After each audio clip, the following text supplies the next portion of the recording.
Good evening. Good evening, Bert.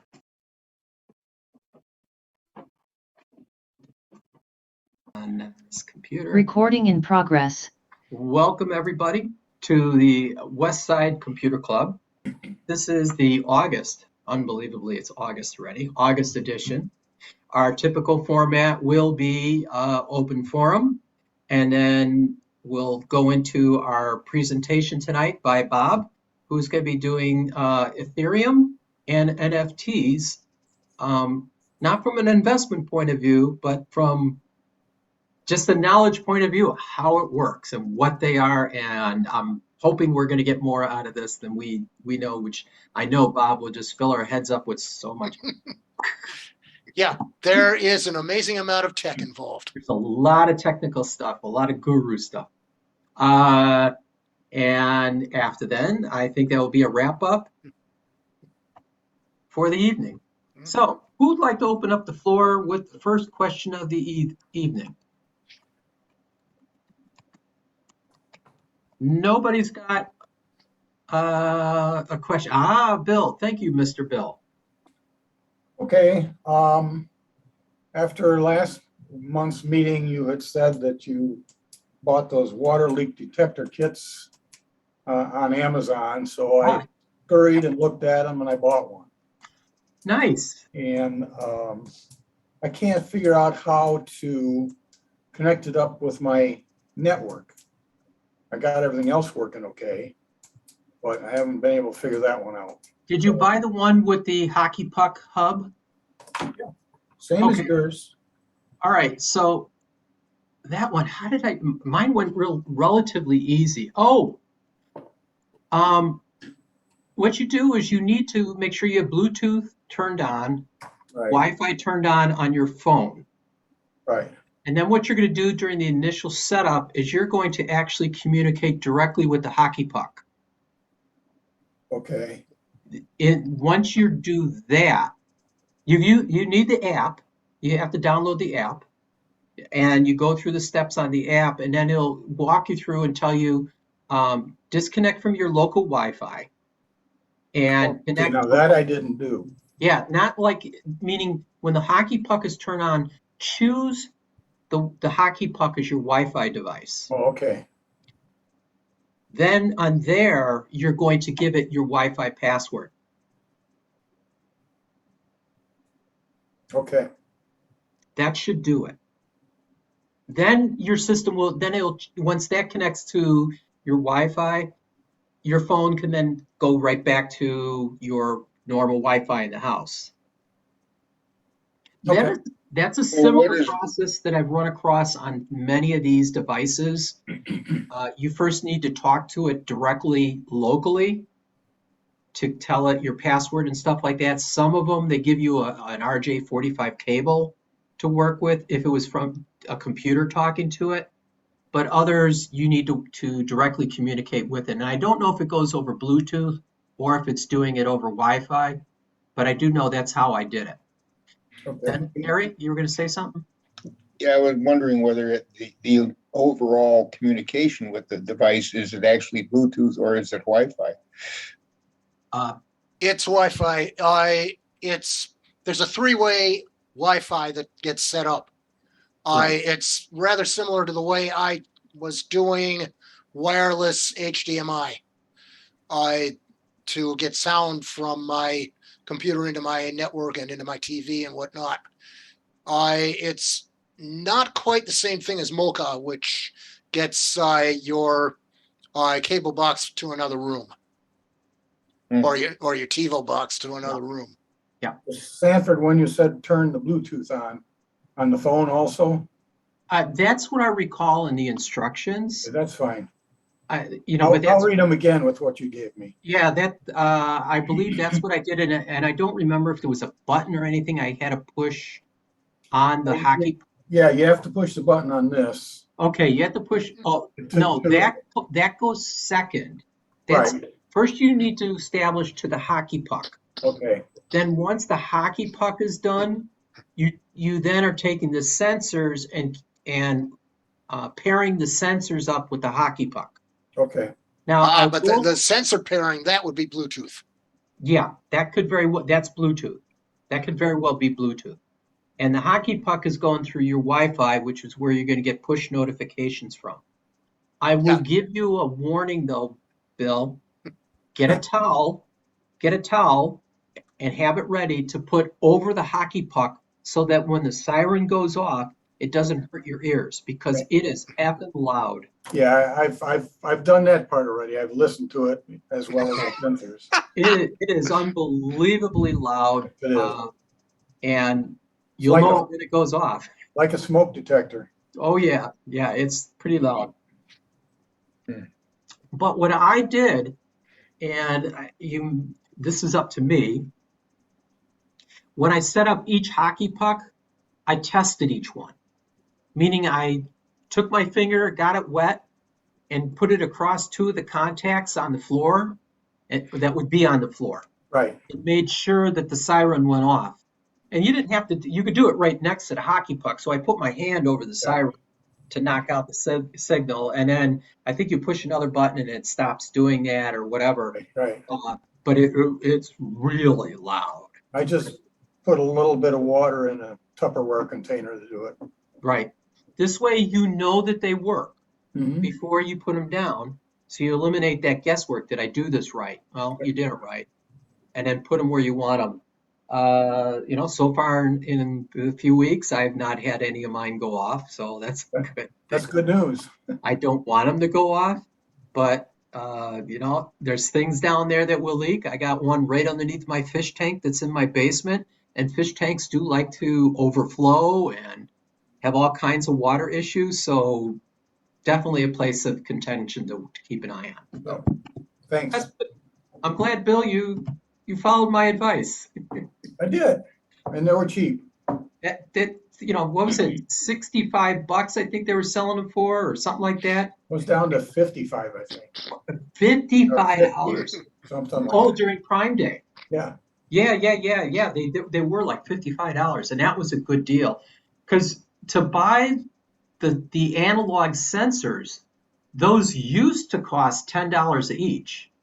The analog, they're the ones that are just by themselves, Mhm. that look like the size of a cigarette pack. They used to be 10, now they're probably $15 each.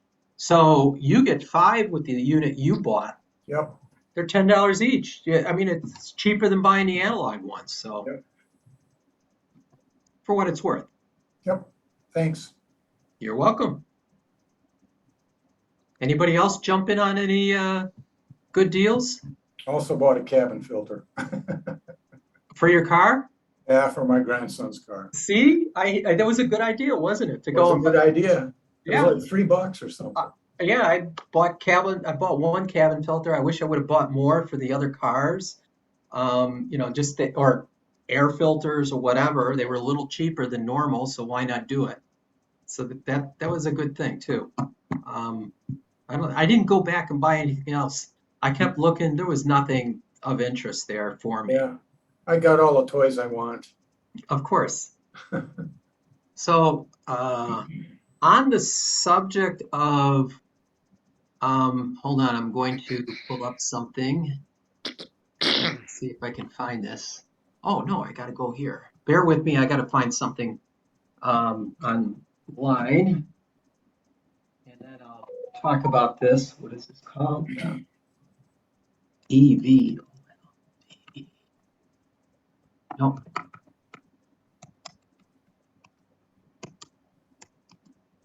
Why don't you tell them where the term Bluetooth came from, Sanford?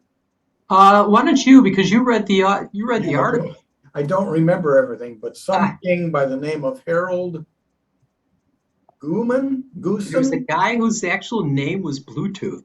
and his they called him Harold Bluetooth Gooseman, and it was back in the 900s, I think it was, and they called him Bluetooth because he had a tooth that was partly dead, so it was a little bit blue.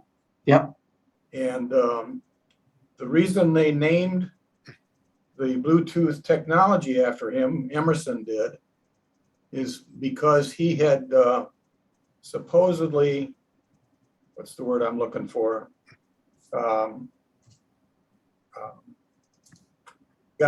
got the local area. It was a shoot, I'm having trouble. Senior moments, sorry. Scandinavia, wasn't it? Yes. He coordinated and got Scandinavia all working together. So the concept of working together is where they got to naming it after him, and so they named it Bluetooth. Just a little tidbit. Yeah, the country was Denmark. Oh, yes. And they were still fighting. So I understood as to whether or not, how was that? They were still fighting over something. I can't remember offhand. I'd have to look it up. Mhm. So I thought it was interesting. That it is interesting. Let's see. Since you brought up Bluetooth, I just heard on a podcast today that a new version of Bluetooth has been approved. It's an LTE version. What do they call it? It's a low energy version. What this new one will do, that's finally been approved by whoever consortium of people that do Bluetooth, is it will allow your device to communicate with more than one Bluetooth item at a time. Oh, that's nice. And that you could actually have multiple headsets paired with the device. You have multiple devices talking to each other. It uses the same amount of power, but it's got a new spec for encoding for transmitting of audio from the generating device to the receiver, to your headphones per se, that is going to handle the compression better and give you better spatial audio for the same amount of wattage that it was using. And so you're going to be able to travel a little further away and still not lose what you had, because it's giving you a better sound quality. So I just heard about this in a podcast about an hour ago, and I didn't write down the Bluetooth spec number, but it'll be coming down the line probably in about a year. We'll start seeing this. So that's a good thing. That's pretty neat. Yes, it is. And so here's another thing. I'm going to share my desktop on this one.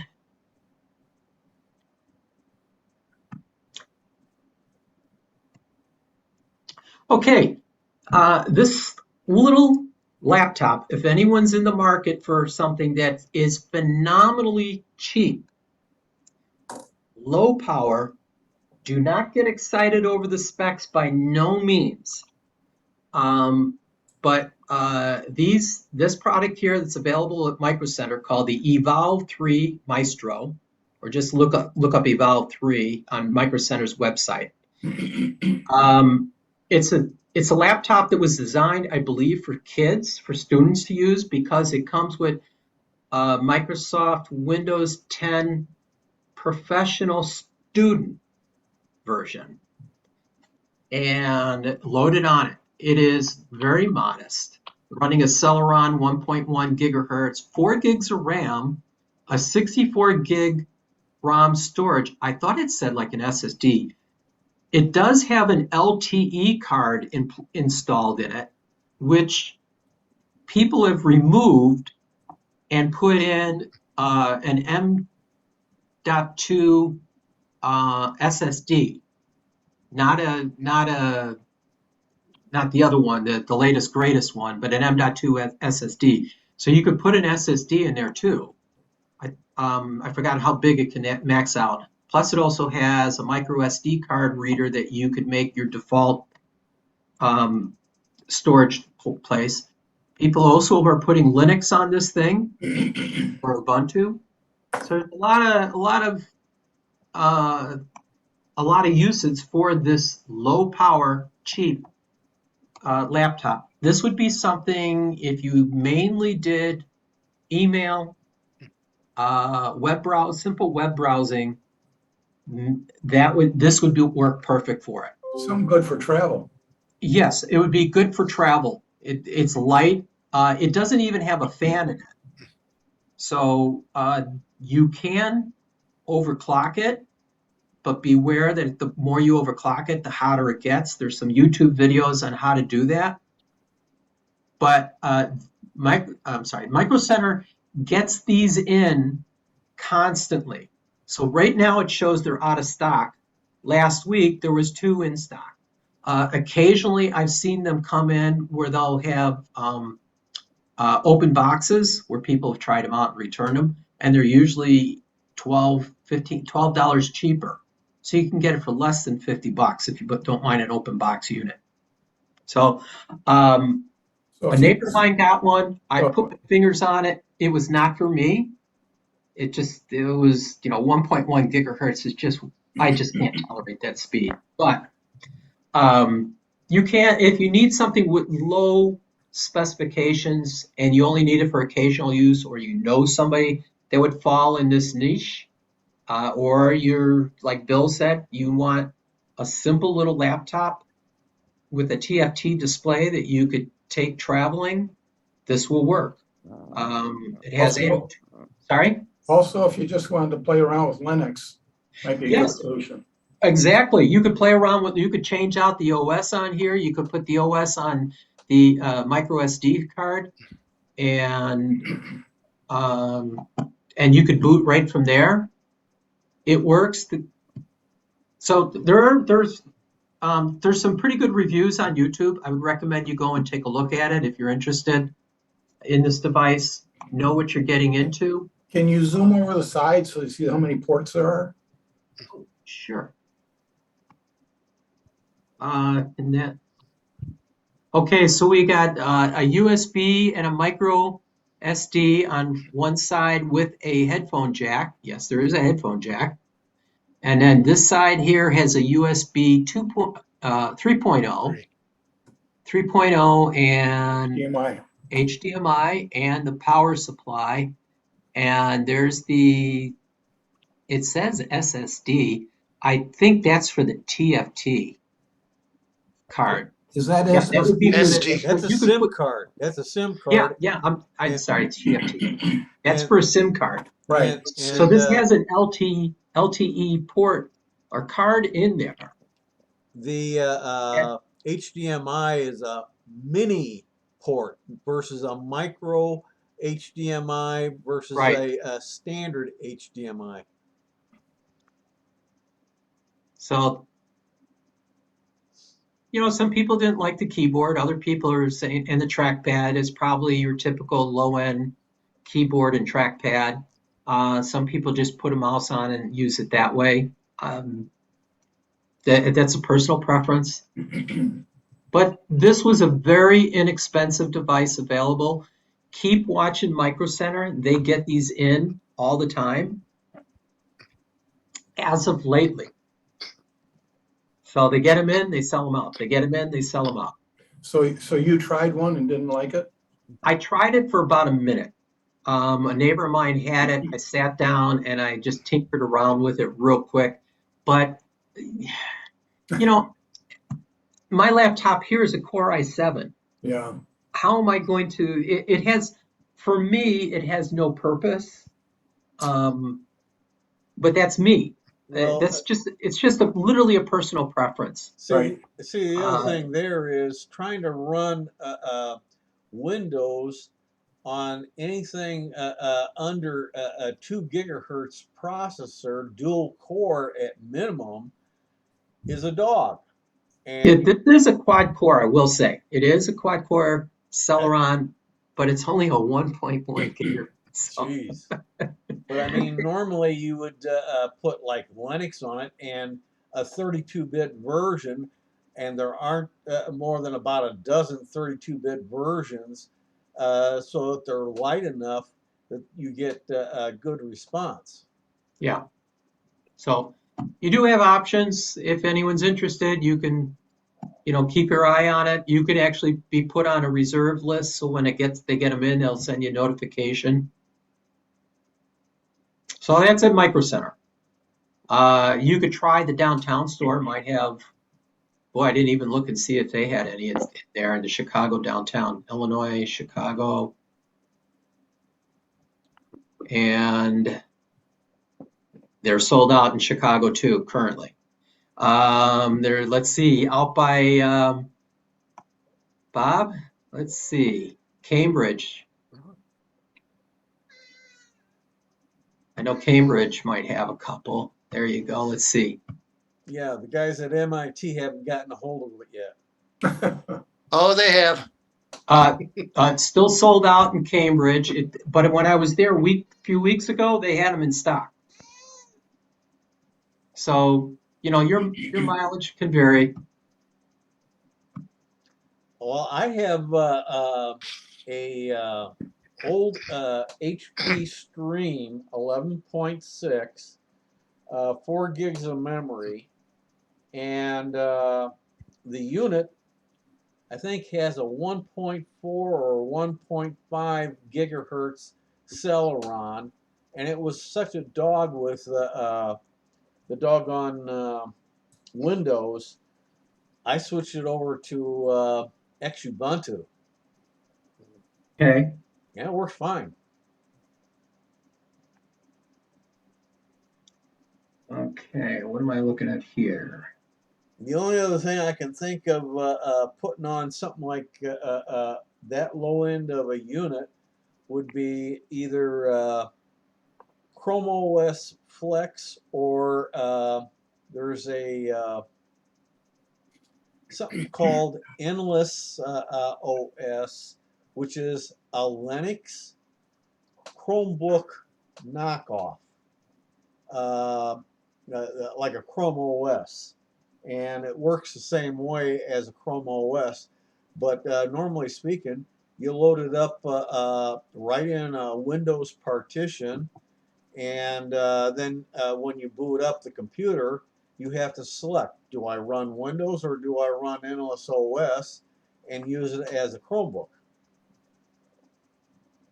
Yep, Oh, you have options. I'm just throwing this out there as a device. You can play with it with all kinds of ways. If you should decide to go and spend the big bucks on buying one of these things. how does this compare to a Chromebook? Because Chromebooks are what, 150? Oh, you can get a lot of Chromebooks under 100.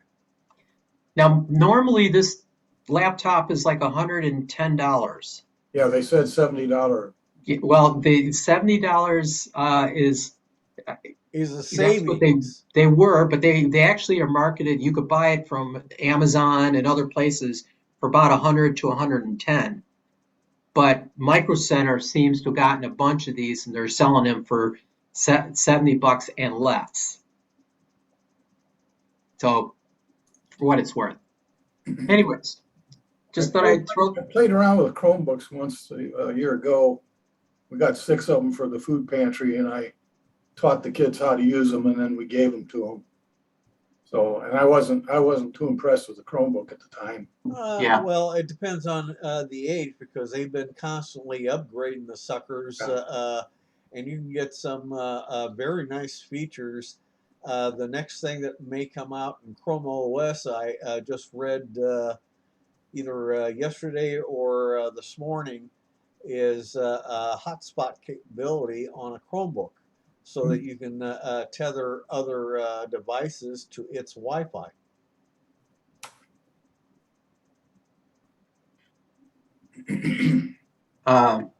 Yeah. Okay, so let's see. What else was it I had up my sleeve? Oh, I have a question for the group. My question is, does anyone here have any experience with Bitlocker on an external hard drive? That is installing and setting up and using it. I've had Bitlocker on a number of systems, not on an external drive, though they have that capability, including flash drives. Generally, when you got it set up the way you want it, it will work quite normally. But when you decide you want to do certain changes to the configuration, you're going to run into problems, and you have to have the BitLocker key to turn BitLocker off, do your changes, and then if you want to, turn BitLocker back on. Okay. So, but if it Yep. tells you BitLocker is suspended, that means it's active, but you have to turn it on in the device in order to get the key. And the key you can save to a flash drive, print it out, and I think it was a third option. You could save it to your Microsoft account. Yeah. Okay. Anyone else had experience with BitLocker? Bert, you've never used BitLocker? I've had experiences, but I think what Tim said was just fine.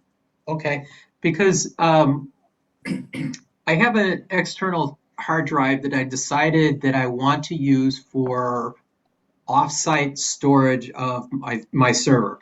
I used to do this a long time ago where I had an extra hard drive, I back up my server, and I kept it at my office at work. Well, that condition no longer exists.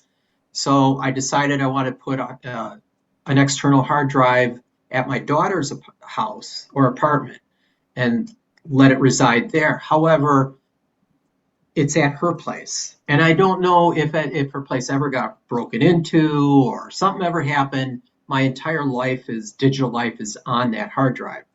So I thought I'd go and put BitLocker on it. So I had this hard drive, and I'll just kind of go through what I experienced.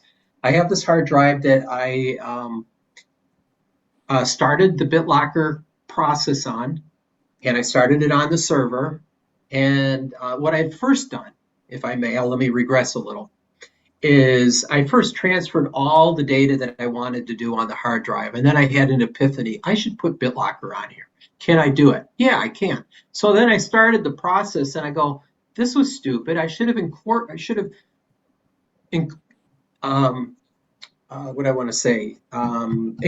the hard drive first, then put the data on, instead of putting data on and encrypting.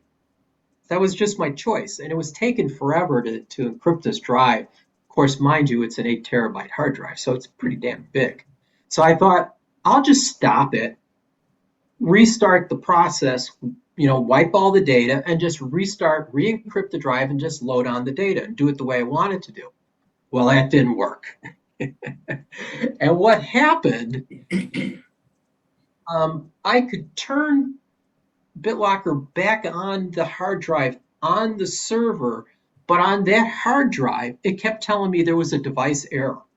So I could never get it to re-encrypt the drive on that server. So then I took the hard drive and plugged it into another machine that's running Windows 10 Pro and had it do BitLocker encoding on. When I took that hard drive and plugged it into the server said, "What the F are you? I can't. You're a version of BitLocker that I don't understand. Okay, and you need to upgrade to the newest version." Well, don't you think on Windows 10 it would be a newest version? But I did choose a compatibility mode of BitLocker. Moral of the story, it didn't work. So then I wiped out the drive again and I tried doing it on the server. Same thing, device that errors out, give me a problem with the device. And I tried doing this through the DOS prompt to get it to work, because I know there's a command line that you could do. PowerShell, same thing for BitLocker. None of it worked. None of it could get through to this hard drive. And then I took the hard drive, I took another hard drive, and I thought I'll experiment with a brand new hard drive and put that on another machine. And I was able to go back and forth, but it didn't quite work right when I took it from the other machine and put it on the server. So basically I figured out that I need to encrypt it at the server. Then it'll work just beautifully, which another hard drive did just great. Well, each computer that you use BitLocker on has its own unique key. That part I get, but I thought through the manager you could turn off Bitlocker, Yes. reset it, which is really what I wanted to do. I wanted to reset, but something is saved in the registry, is what I determined, from the hard drive that's in the registry that's preventing it from re-encrypting that hard drive.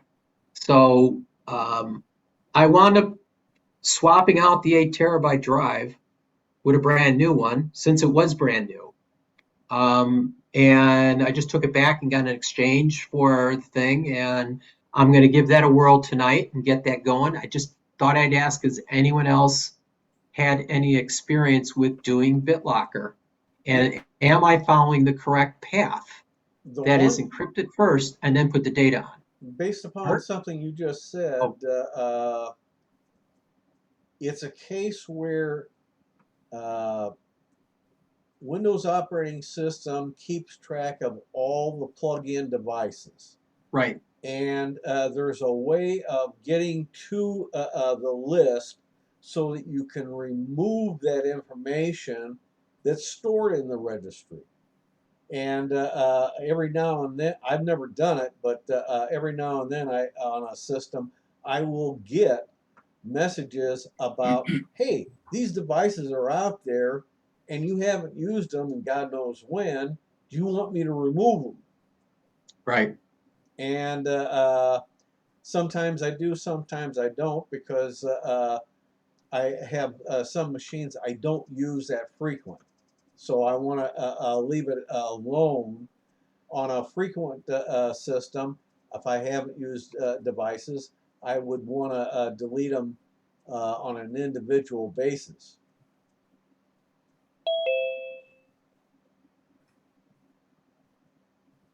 Go ahead, Bert's Bart. got a question. Yeah, Bert.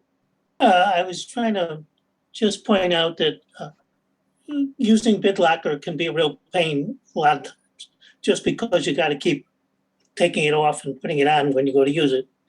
But keep in mind that, when it worked with a Microsoft account, if you're moving from one machine to another, that account may or may not be on that other machine.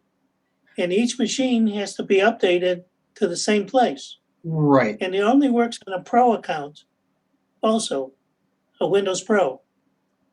And so, you've got to have all the pieces together, but it is awkward to keep, when you're doing certain things, it's going to force you to turn it off and then turn it back on again. Okay. I think for what he's does- trying to use it for, which is as a backup drive, I think will be pretty much okay. When you're doing it on a computer with an operating system, your install programs and data, that's when it can get real hairy.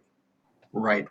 And that's, I don't intend on using this on other machines. However, I did test the theory of creating the BitLocker hard drive that I got to go on this work on the server, and then plugged it into this laptop that I'm using right here that is running Windows 10 Home, not Pro. It recognized the drive and asked me for the key. When I put the key in, it unencrypted and opened up the drive and made it available to me. So BitLocker knowledge is in Windows 10. It just in Windows 10 Home will not let you encrypt the drive unless you had Pro. At least that's what I've determined at this point. That could very well be true. Okay. So that it did work in that capacity, which is really what I would like it to do. I want it so that I can be able to restore or pull files off of it at some point if needed be from another machine. It doesn't have to be from the server. That's the most important. Can I get to it?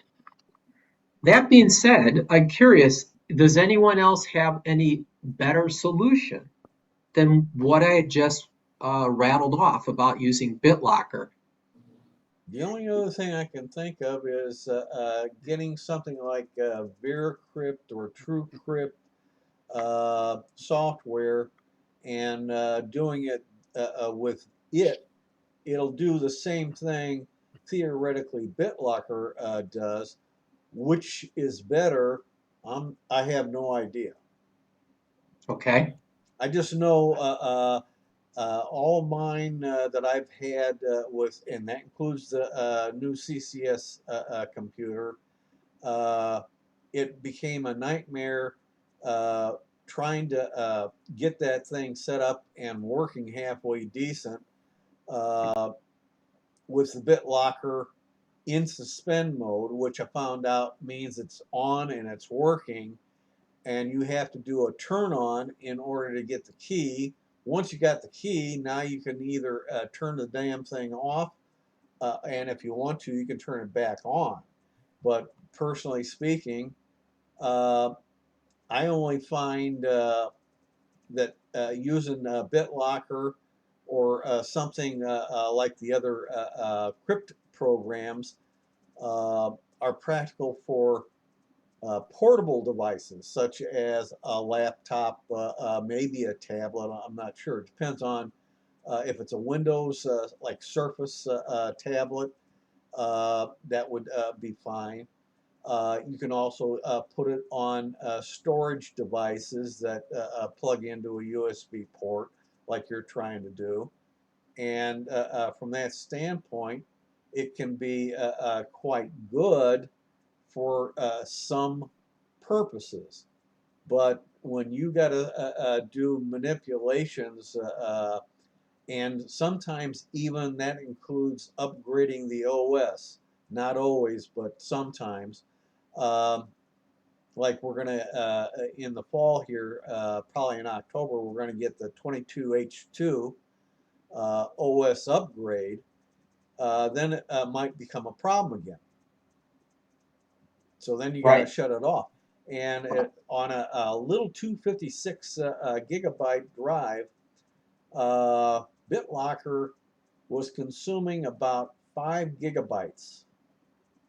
What it'll do on an 8 terabyte, I don't know. I don't know. I'll find out. I'll let it run and see what it does and see how much if it reduces the capacity or what. Don't know. This is an experiment. If it doesn't work, I'll start all over again. I'll Well, format the drive and just don't use it. conceptually, the idea would work and would be fine, especially for what you explained, how you're going to use it, where you're going to use it, and Right. store it. That makes perfect sense, and I can concur with it. I don't have that kind of a situation, but if I wanted to, I could do something very similar. I just don't see the value personally in doing the encryption, at least through BitLocker. I'd probably want to try VeriCrypt or TrueCrypt Okay. as an alternative, because they would be easier to use on just about any computer with very little difficulty. Right. This brings up the subject of doing. I have a question. I have a question. Go ahead, Jim. I'm sorry. Two things. One is I used TrueCrypt for quite a while, but I thought it had stopped being supported. I think so too. Yeah, and then I switched to BitLocker, but in both cases, I never did a complete drive. I would specify just a portion of the drive that I was going to use, and I've never had any real problems with it with either TrueCrypt or BitLocker. So I take a large portion of the drive and say, okay, I'm going to make basically a virtual drive with it, and I think I've taken them between computers also, but I can't 100% tell you that I have done that. But I believe I've taken it to the BitLocker one to another computer, and just was able to access it without any trouble. Yeah, Sure. I think Jim's right about the TrueCrypt, and I think the substitute product is now VeraCrypt. Okay. So this kind of brings up the subject for people if they're doing their backups. Are people just people, meaning those in the group here? Are you just keeping backups locally, or are you doing it up in the cloud? Local. And Locally, yeah. Local I'm sorry? backup. Local backup. Bob, I'm sorry, I didn't hear that. Local backup. Local backup, okay. So have you thought about doing an offsite storage? I could probably do that. I do know a few people. Yeah, you do. I mean, you've got a sister there and you know a few other people. It's got to be somebody you trust. Yep. And to me, I used to do it. Again, when I had my business, I used to store it off site, and I found that worked phenomenal. Every X number of months, I'd bring it home, I'd resync it up with the machine, and then take it back a day or two later and store it away. And it was more for peace of mind that I had a backup that Right. was available. And I did use it rarely because on occasion I messed up something on my local backup or my local copy, and I backed up that local copy, and that local copy got corrupted, but I haven't had it on my off-site copy, so it has saved my butt twice already. Hmm. Bill, I think you had your hand up, right? Well, I'm kind of waving at the damn fly, but Oh, you asked what we do, and I have external hard drives that I back up to, and I keep two backups there. But I don't have the volume of data that you do, so I have a 64 gig USB drive that twice a year I back it up, just the data, not the programs. So it's just all my data, and I put that in a safety deposit box. there you go. That the exact same thing is what you're doing. You're keeping it in a secure location. It might be in a metal box someplace in a bank. But that's the ideal situation too, because our in the Midwest, our home, or actually anywhere, our homes can get hit by tornadoes, floods, whatever, and all hell will break loose if you lose your data. And it doesn't have to be like yes, I have gobs and gobs on my server, but that was my choice to do this, my mission. But even if you have a few spreadsheets that have all your financial information on there, or you do your own tax returns every year, you save those tax returns, that is vital information that should be stored someplace. Did you get it? No, uh, anyways, it's vital information that should be stored someplace locally and off-site, and it's your choice on where you put it. But it's a good idea to store it someplace that you can somewhat have access to when you need it. So and my just daughter has access to the safety deposit box also. there you go. See, and I'm going to give mine to my daughter, and it's not that I think anything nefarious could happen, but shit happens. You know, um, she's got a great boyfriend, but maybe, and he's in IT. Maybe one day he'll get curious and pull out that hard drive and start perusing around on it, just for shits and grins. I don't need him to find my social security number that's on there or my tax returns. Right. It's information he doesn't need to have. Okay, and it's not a reflection of the guy. It's just concept here. That's all it is concept. And she's a renter. Somebody could break into the place and go through and steal it.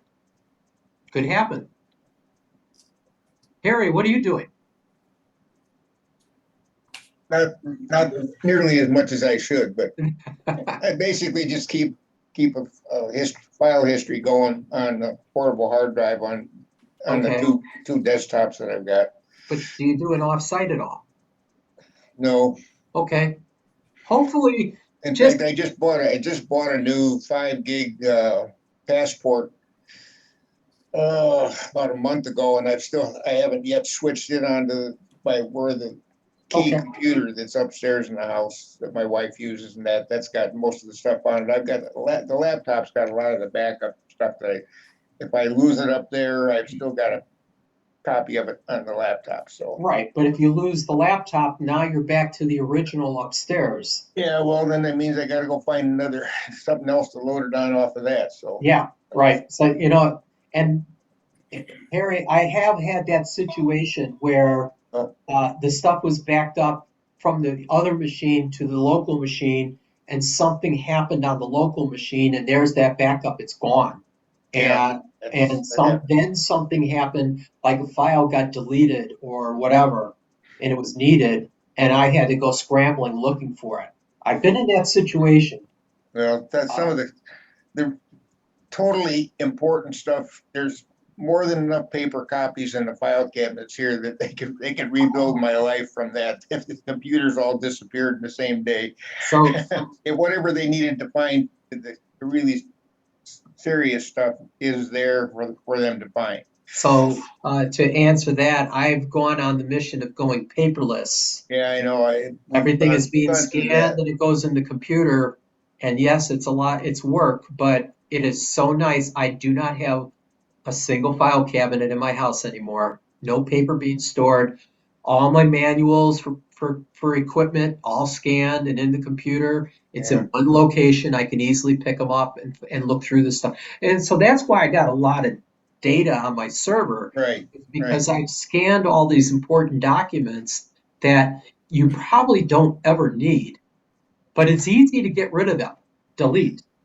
They're gone. But they don't take that. As far as being off-site, what's the practicability of somebody taking, well, like an 8 gig drive and making their own personal cloud, which is kind of what you're doing by putting this in a remote area, Right.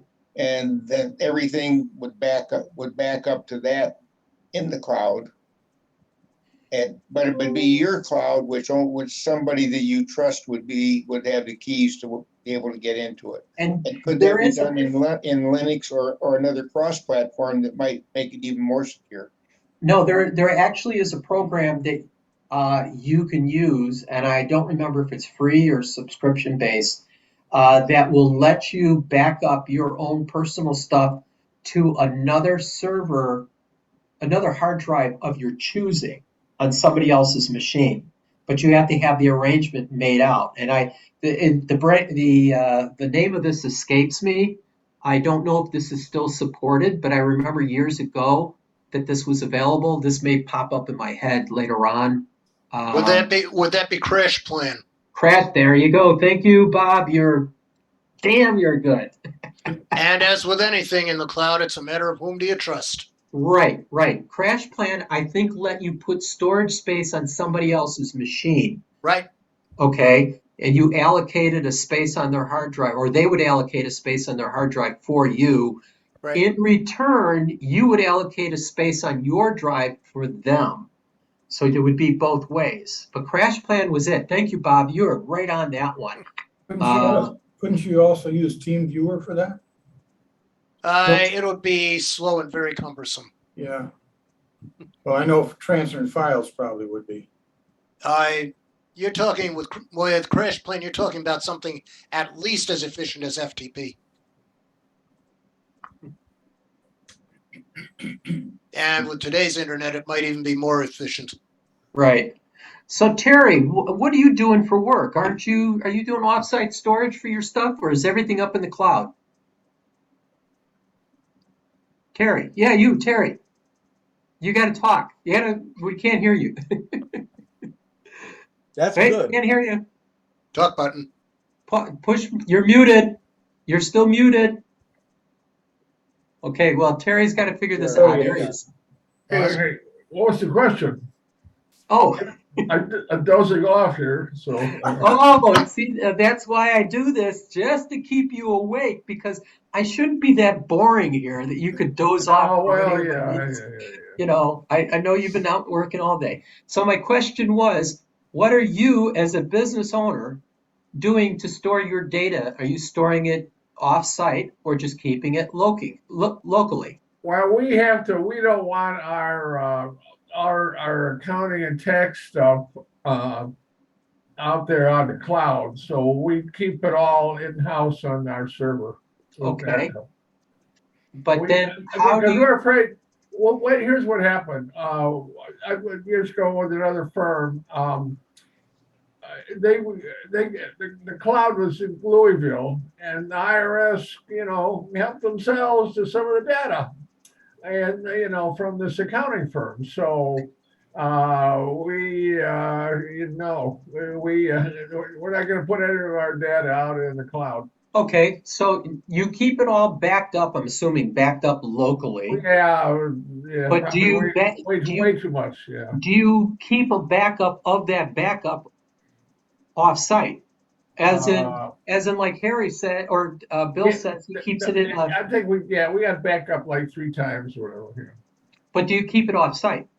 yeah. Yes, Oh, yeah, out of the building, yes, yes. okay, good. Then I guess that's a point, Good. I'm glad I at least got you engaged here, so you woke up a little. Well, yeah, I mean, I can tell you, sort of a firm that they had all their stuff on a big disk and they had the backup, I guess, and then their big disk crashed and they lost every the data and they were doing payrolls and they couldn't do the payrolls on Wednesday for Friday. And so they lost all of their payroll clients and then they lost the accounting and taxes that went with it.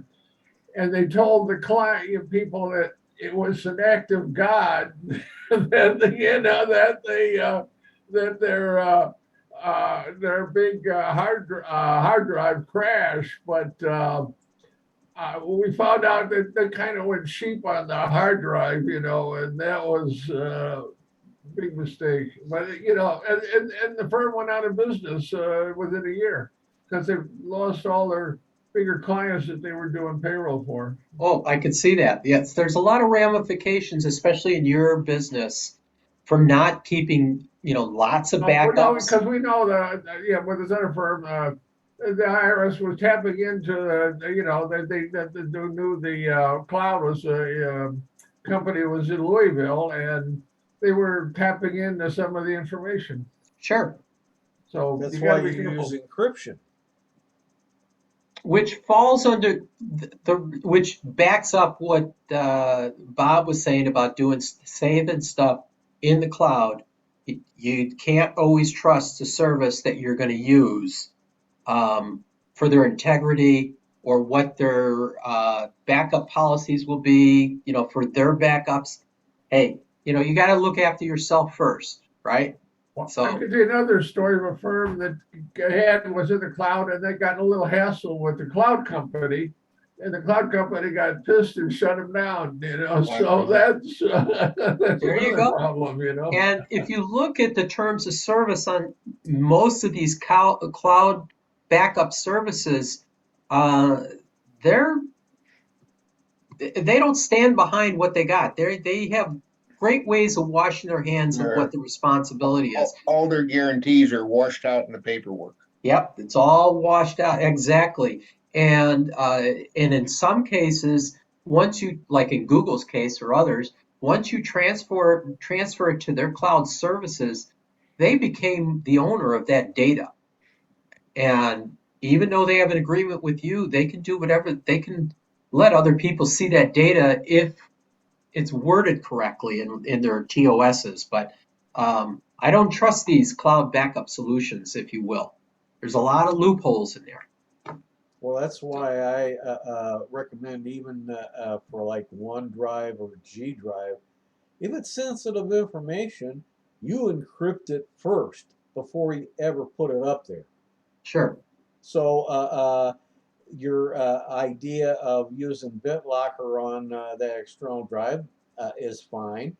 If you want to do backups to a cloud service, then you got to make sure that anything going out of your machine through the internet, etc., is all encrypted and stays encrypted on the destination server. End to end. Yep. That's right, end to end, and it's recorded encrypted. So you have to pull back the encrypted data and decrypt it on your machine. See, if you use like a VPN, and VPN is not end to end, you go from your machine to whatever server your VPN connects to, and that's encrypted information so that man-in-the-middle attacks cannot occur.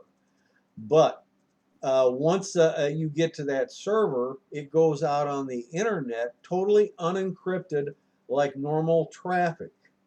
So if you want to keep something confidential, you got to have the stuff totally encrypted, and not just end-to-end encryption, which is over the internet, but you got to make certain that what you're putting there is encrypted independently and is stored with your encryption so Right. that it is absolutely safe. The problem with doing any cloud backup with the amount of data that I currently have is not practical. Specifically because I have too much data, and also there is a data cap, and the data cap will come into play for when I need to retrieve that data, which I had a discussion with Comcast over when they were touting me about telling me, oh yeah, they got this great service and this is what I'll be paying, and oh, by the way, here's your data cap. And I said, that data cap sucks. And they go, well, no, you don't even use close to that. I think it's like 1.2 terabytes or something data cap. I said, that's minuscule.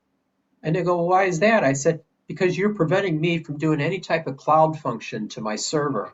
If I have over 30 terabytes of storage on my server, how am I going to retrieve that if that goes down from if I put it up in a cloud? I could never do it because you'd charge me up the wazoo for it. And they go, wow, we didn't think about that. Well, of course you don't think about that. You're only thinking But about don't believe mom and that. pop that only uses, a gig a month or something like that. Sanford, you would be classified as a business user, a business class. I would be. You're a business class user. And that's an entirely different matter. I'm in a different class of my own, I guess. No, it's legitimate. There are some people who, although they're individuals at home or families, because of their usage patterns, they would do better on a business class plan. You're right. You're right. And Bob, The problem is that goes neighborhood by neighborhood, so it may not be available in your neighborhood. And it also goes up in price too. So, it does, but not as much as you might think if you think about what it'll cost you if you blow through that data cap. Yeah, that'd be crazy. But I personally would never be willing to put my data up in the cloud. I just, No. I just couldn't trust it. And the amount of time it would take to download all that storage would just be horrendous. It would take a month to do, which would be ridiculous. There is a company out there, there's several of them out there, where you back up your own hard drive, you encrypt it, and you send it to the company. That company will plug it into their servers and make it available. So now you don't have to go through the process of uploading it. And in the event of a catastrophic failure on your end, they can actually ship that hard drive back to you. So you could restore your system with that. That's a cool concept. But anyways, we've done enough on this subject here. And I'd like to know, does anyone else have any other questions or things they'd like us to go over tonight? Well, one suggestion I'll have for you. Yes, Tom.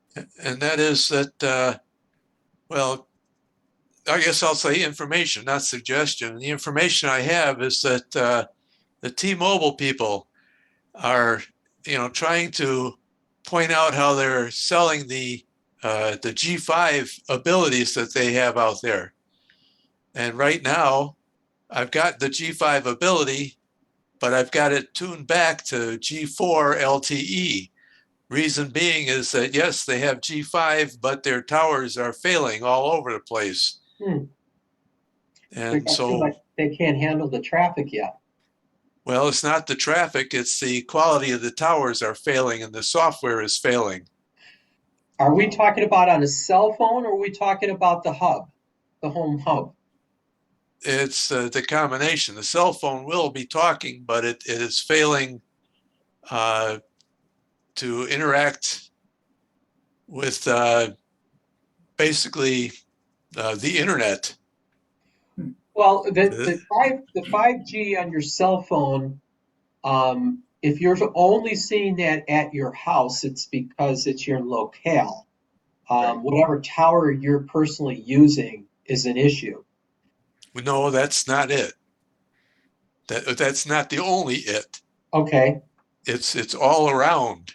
And I've talked to the people at T-Mobile Okay. saying what is the big problem. I was told a few times that yes, it's the local tower that's doing it, and the SIM card is programmed to go after that tower only. What can we do to get around that?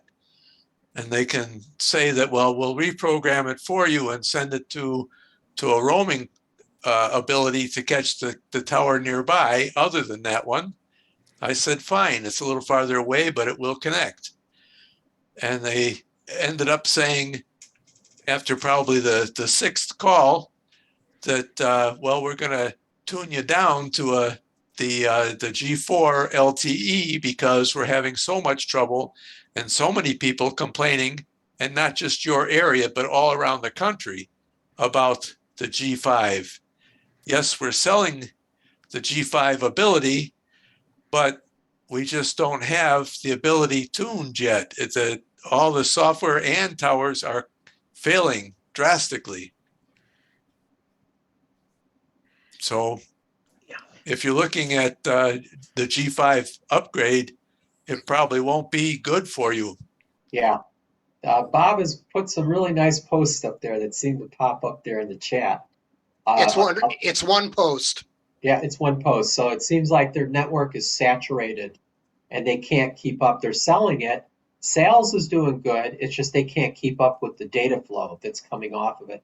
And they switched over all the Sprint customers to T-Mobile and absorbed those customers, so they increased their customer base. And those customers had to go from, LTE to 5G. You don't have to, but they're pushing it. Yeah. Yeah, Well, they were right. turning off that system, that whole. LTE is not being turned off. Not LTE. I'm sorry. Was it 3G or what? 3G, Yeah, 3G. 3G, and then 3G when you is buy big. your new phone, they push you up to a 5G phone Right. Right. Yeah, that's correct. and a They're 5G SIM. Yes, and they were able to back my SIM off to use the 4G LTE combination. Yeah. But that may require exchanging the SIM card. They didn't have to do that. Good. You're lucky, because if you go between 3G and 4G LTE, you do have to exchange them. Many phones don't need SIM cards anymore today. That's true too. They use an electronic SIM card. eSIM. Yeah, an eSIM. And that makes it easier for somebody to switch your SIM. Right. Well, Oh, that's the phone I have does have a SIM card, but they were able to program the phone, and I was able to see the phone code on it. They also used to be able to boost the amount of power or signal that came off of your local phone. Yeah, but that isn't going to help too much if the tower's saturated. Yeah, very true. Well, no, but it can get to more towers that way too. Yeah, but still, those towers are saturated next.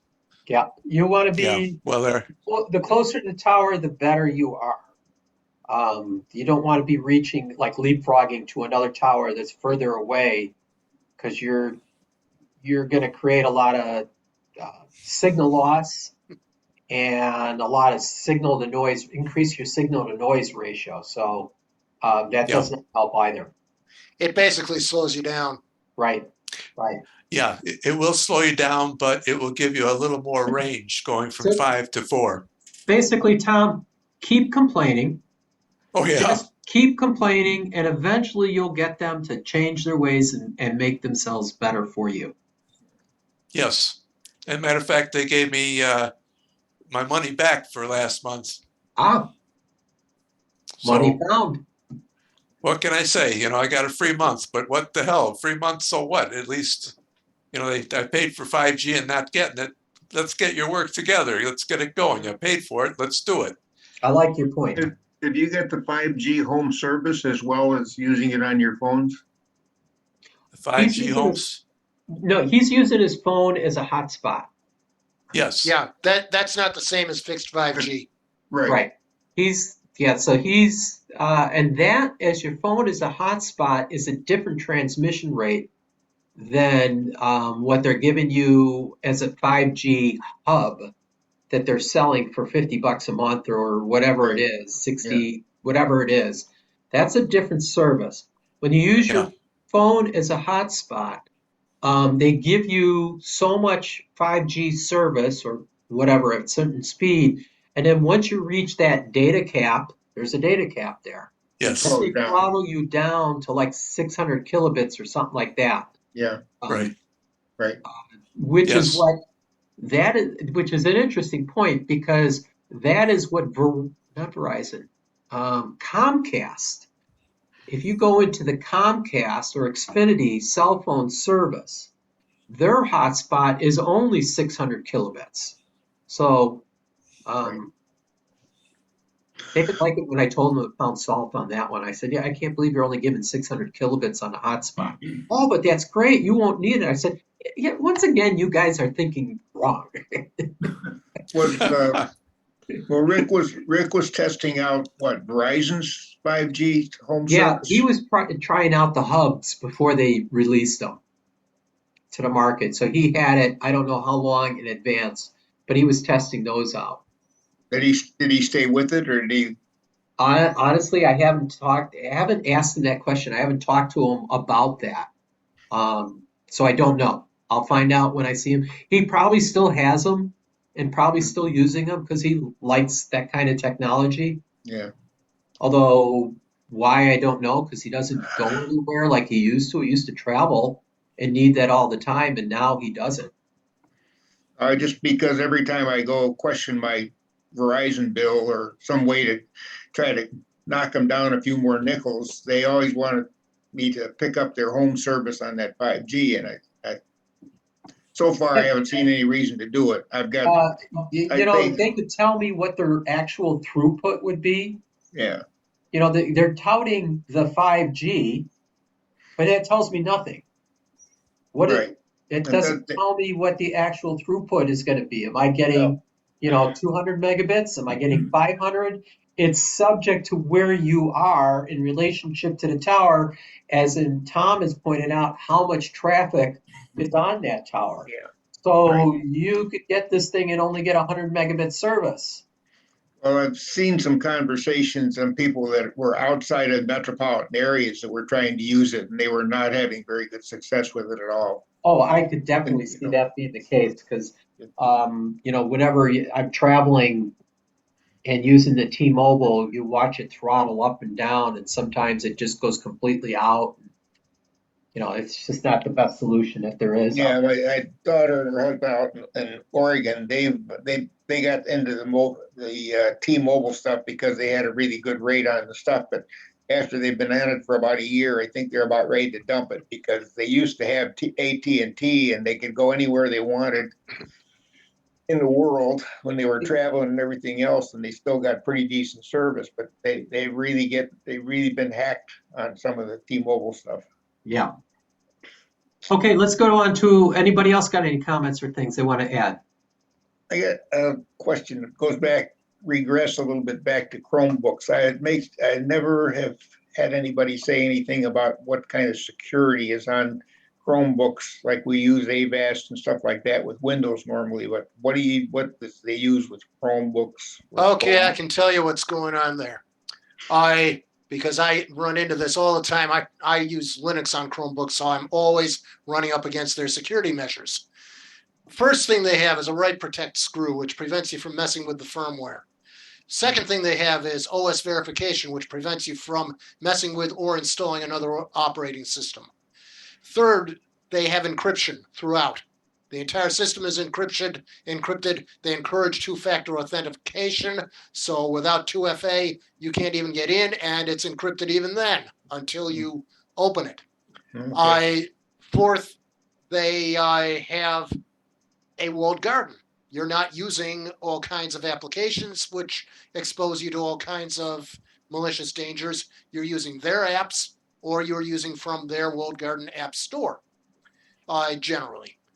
And it is possible to side load just as you can on an Android device, but not many people will do that. If you want to really side load something, you just go into developer mode, which reduces the security, and you can actually install Linux.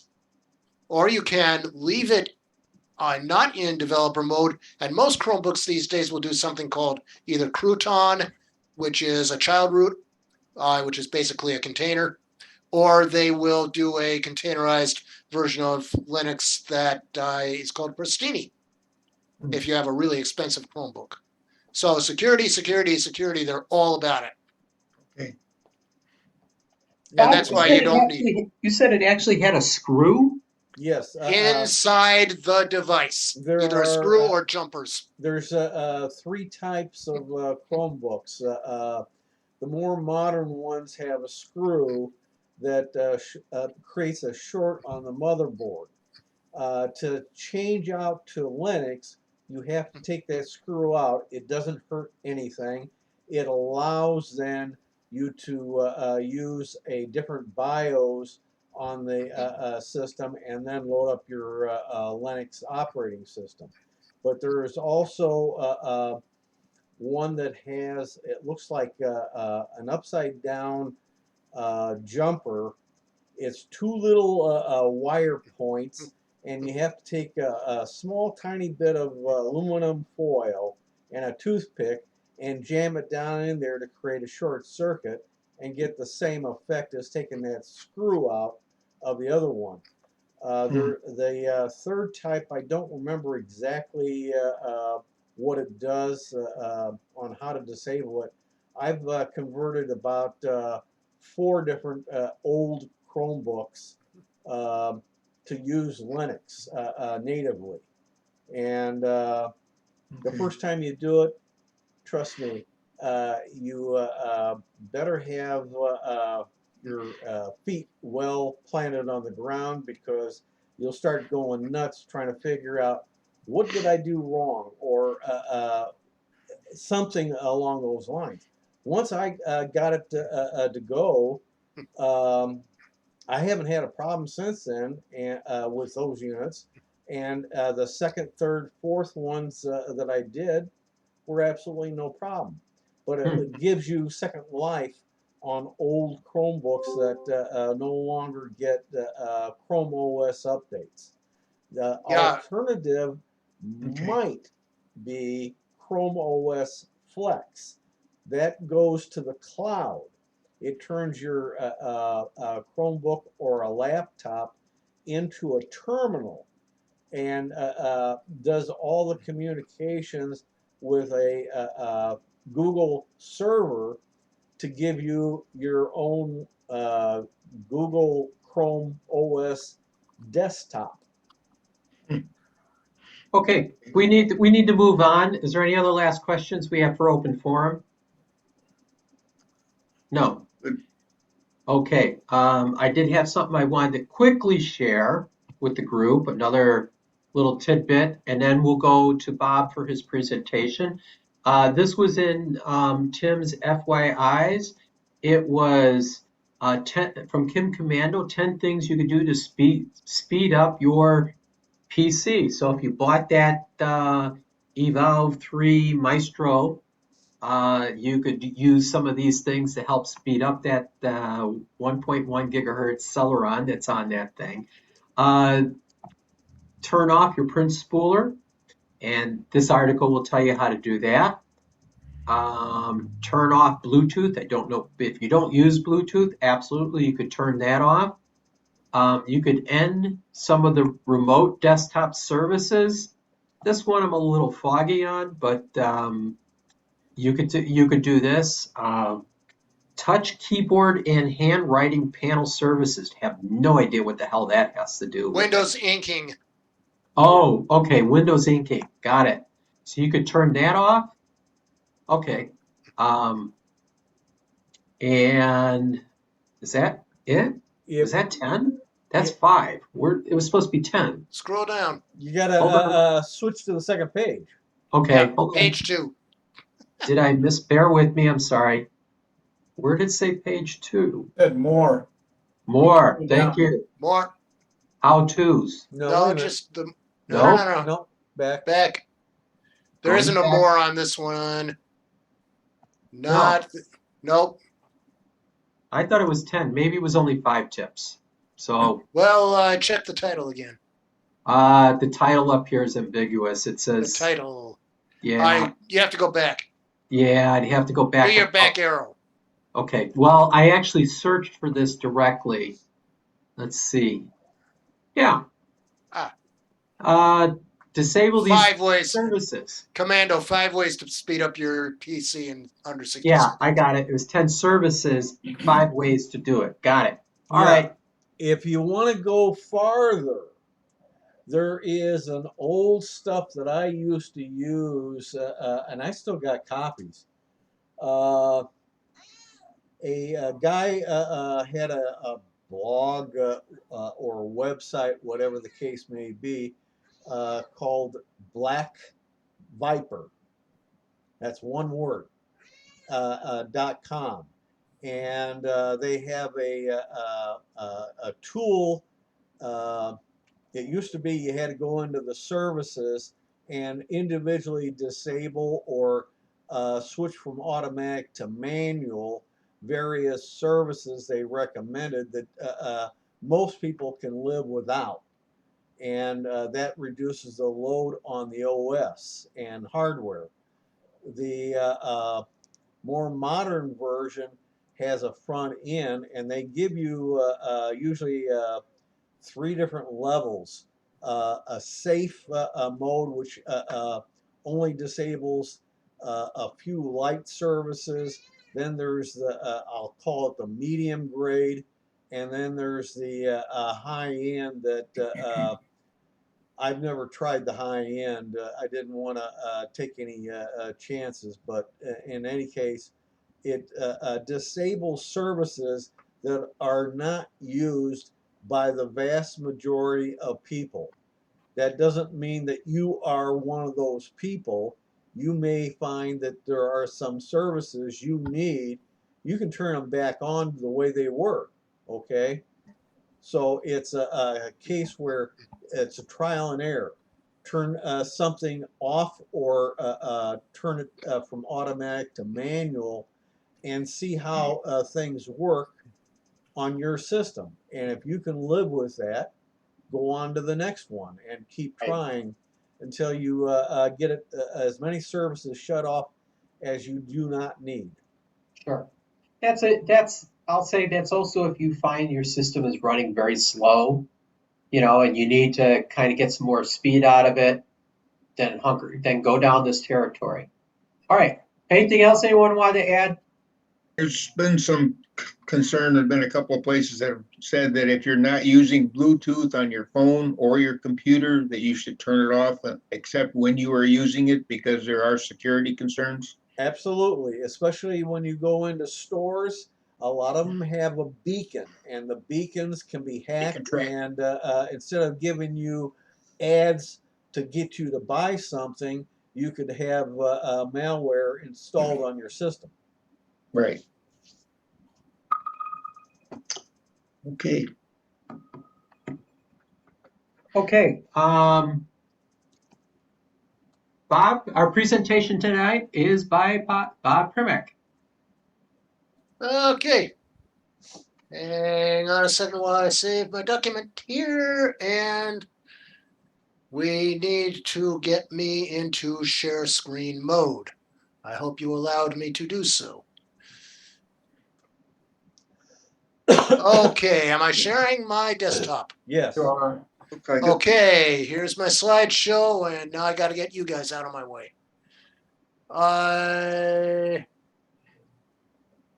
Now I want to get you like that, so I at least know somebody's still here. Okay, what I'm going to go over is NFTs, decentralized finance, which is DeFi, and the so-called Metaverse. By the way, there's 2 different meanings of Metaverse.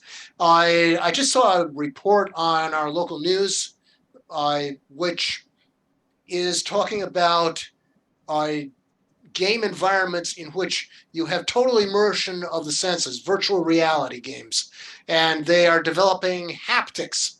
And what this is all kinds of wearable devices you can put on your hand, or you can put in front of your eyes, or it blows air over your lips and creates various kinds of effects so that you actually have a tactile sensation of being in a virtual world. That's different from what we're going to be doing here. So I just wanted you guys to know that metaverse can have two different meanings. And so let's start with some of the headline grabbing aspects of cryptocurrency and NFTs that we've been hearing. NFTs are non-fungible tokens, and I have gone over what they are in terms of a definition in a previous talk, but I will be going over that again shortly. The first thing I want to do is talk about a thing called stablecoin, and we'll just open that up as an article. And turmoil and panic in crypto market as stablecoin slump prompts wider collapse.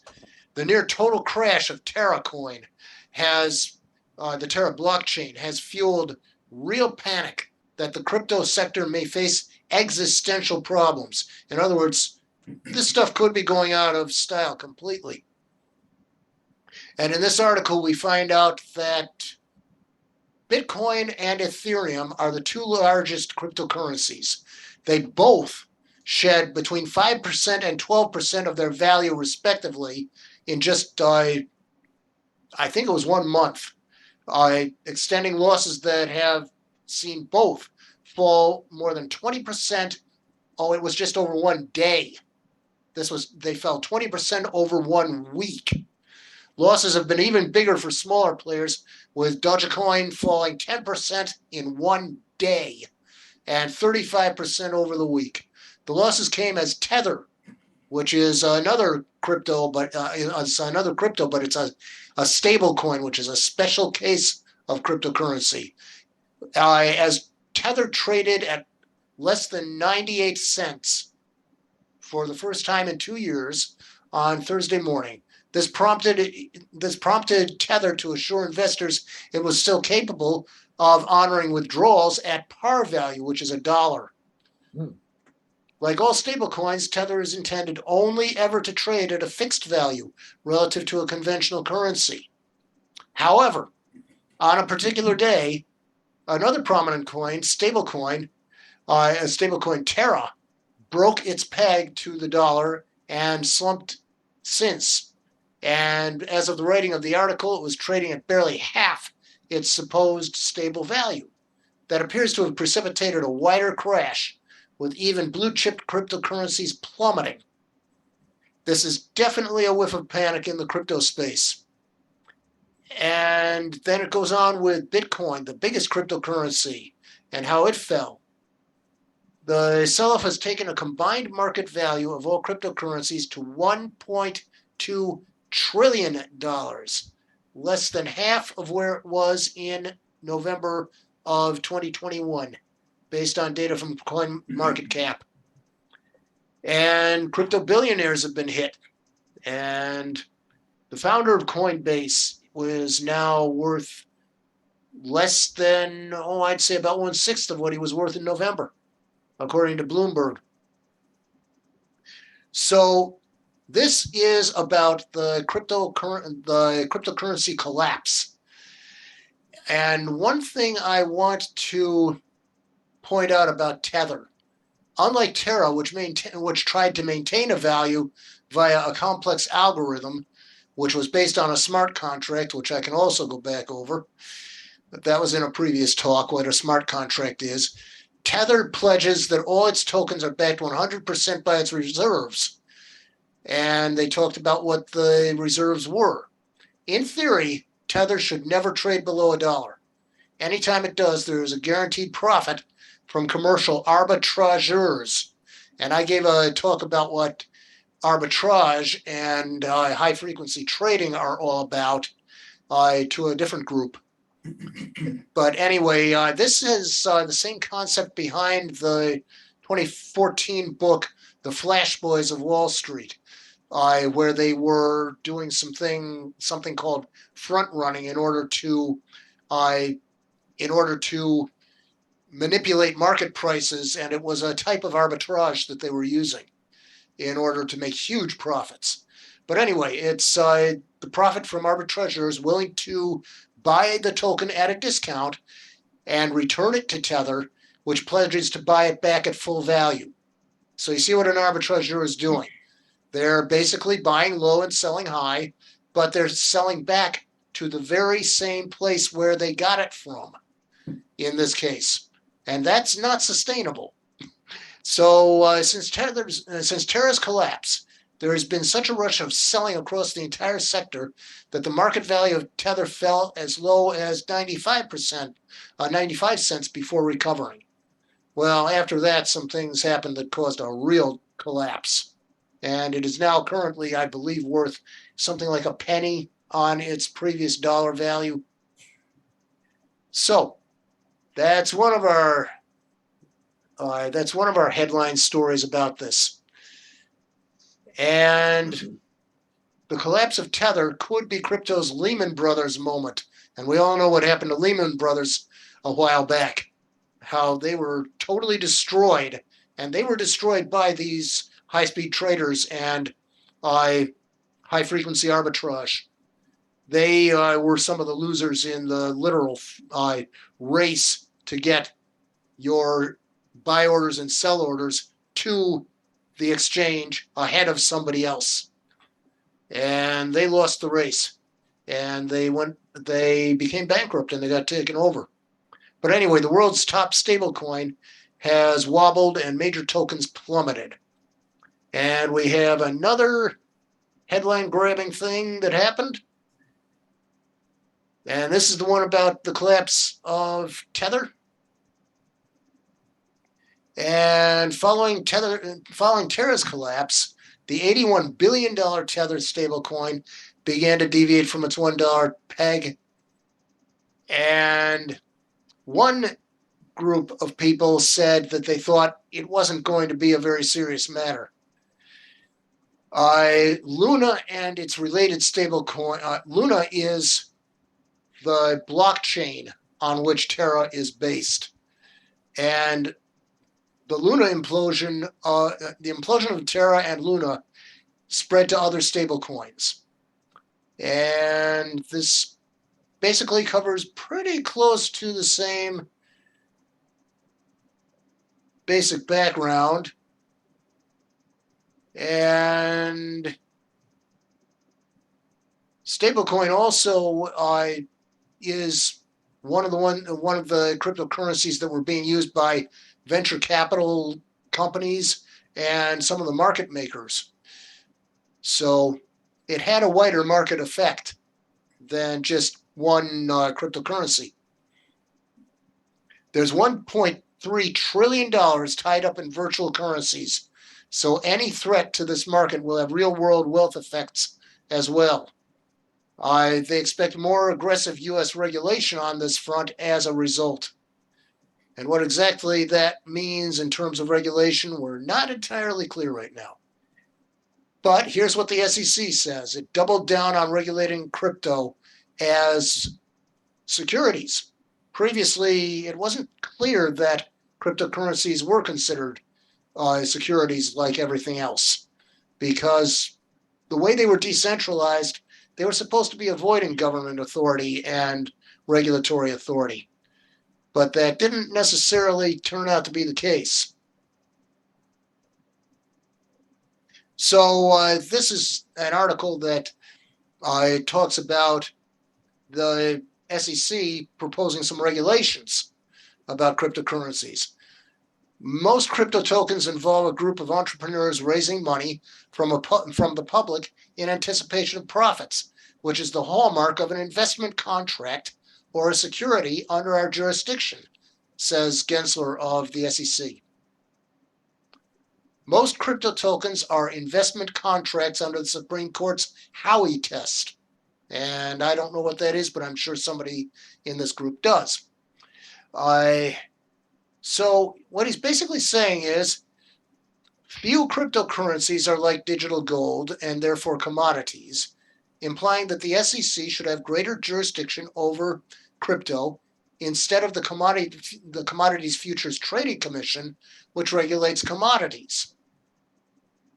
And the regulations for commodities are different from securities.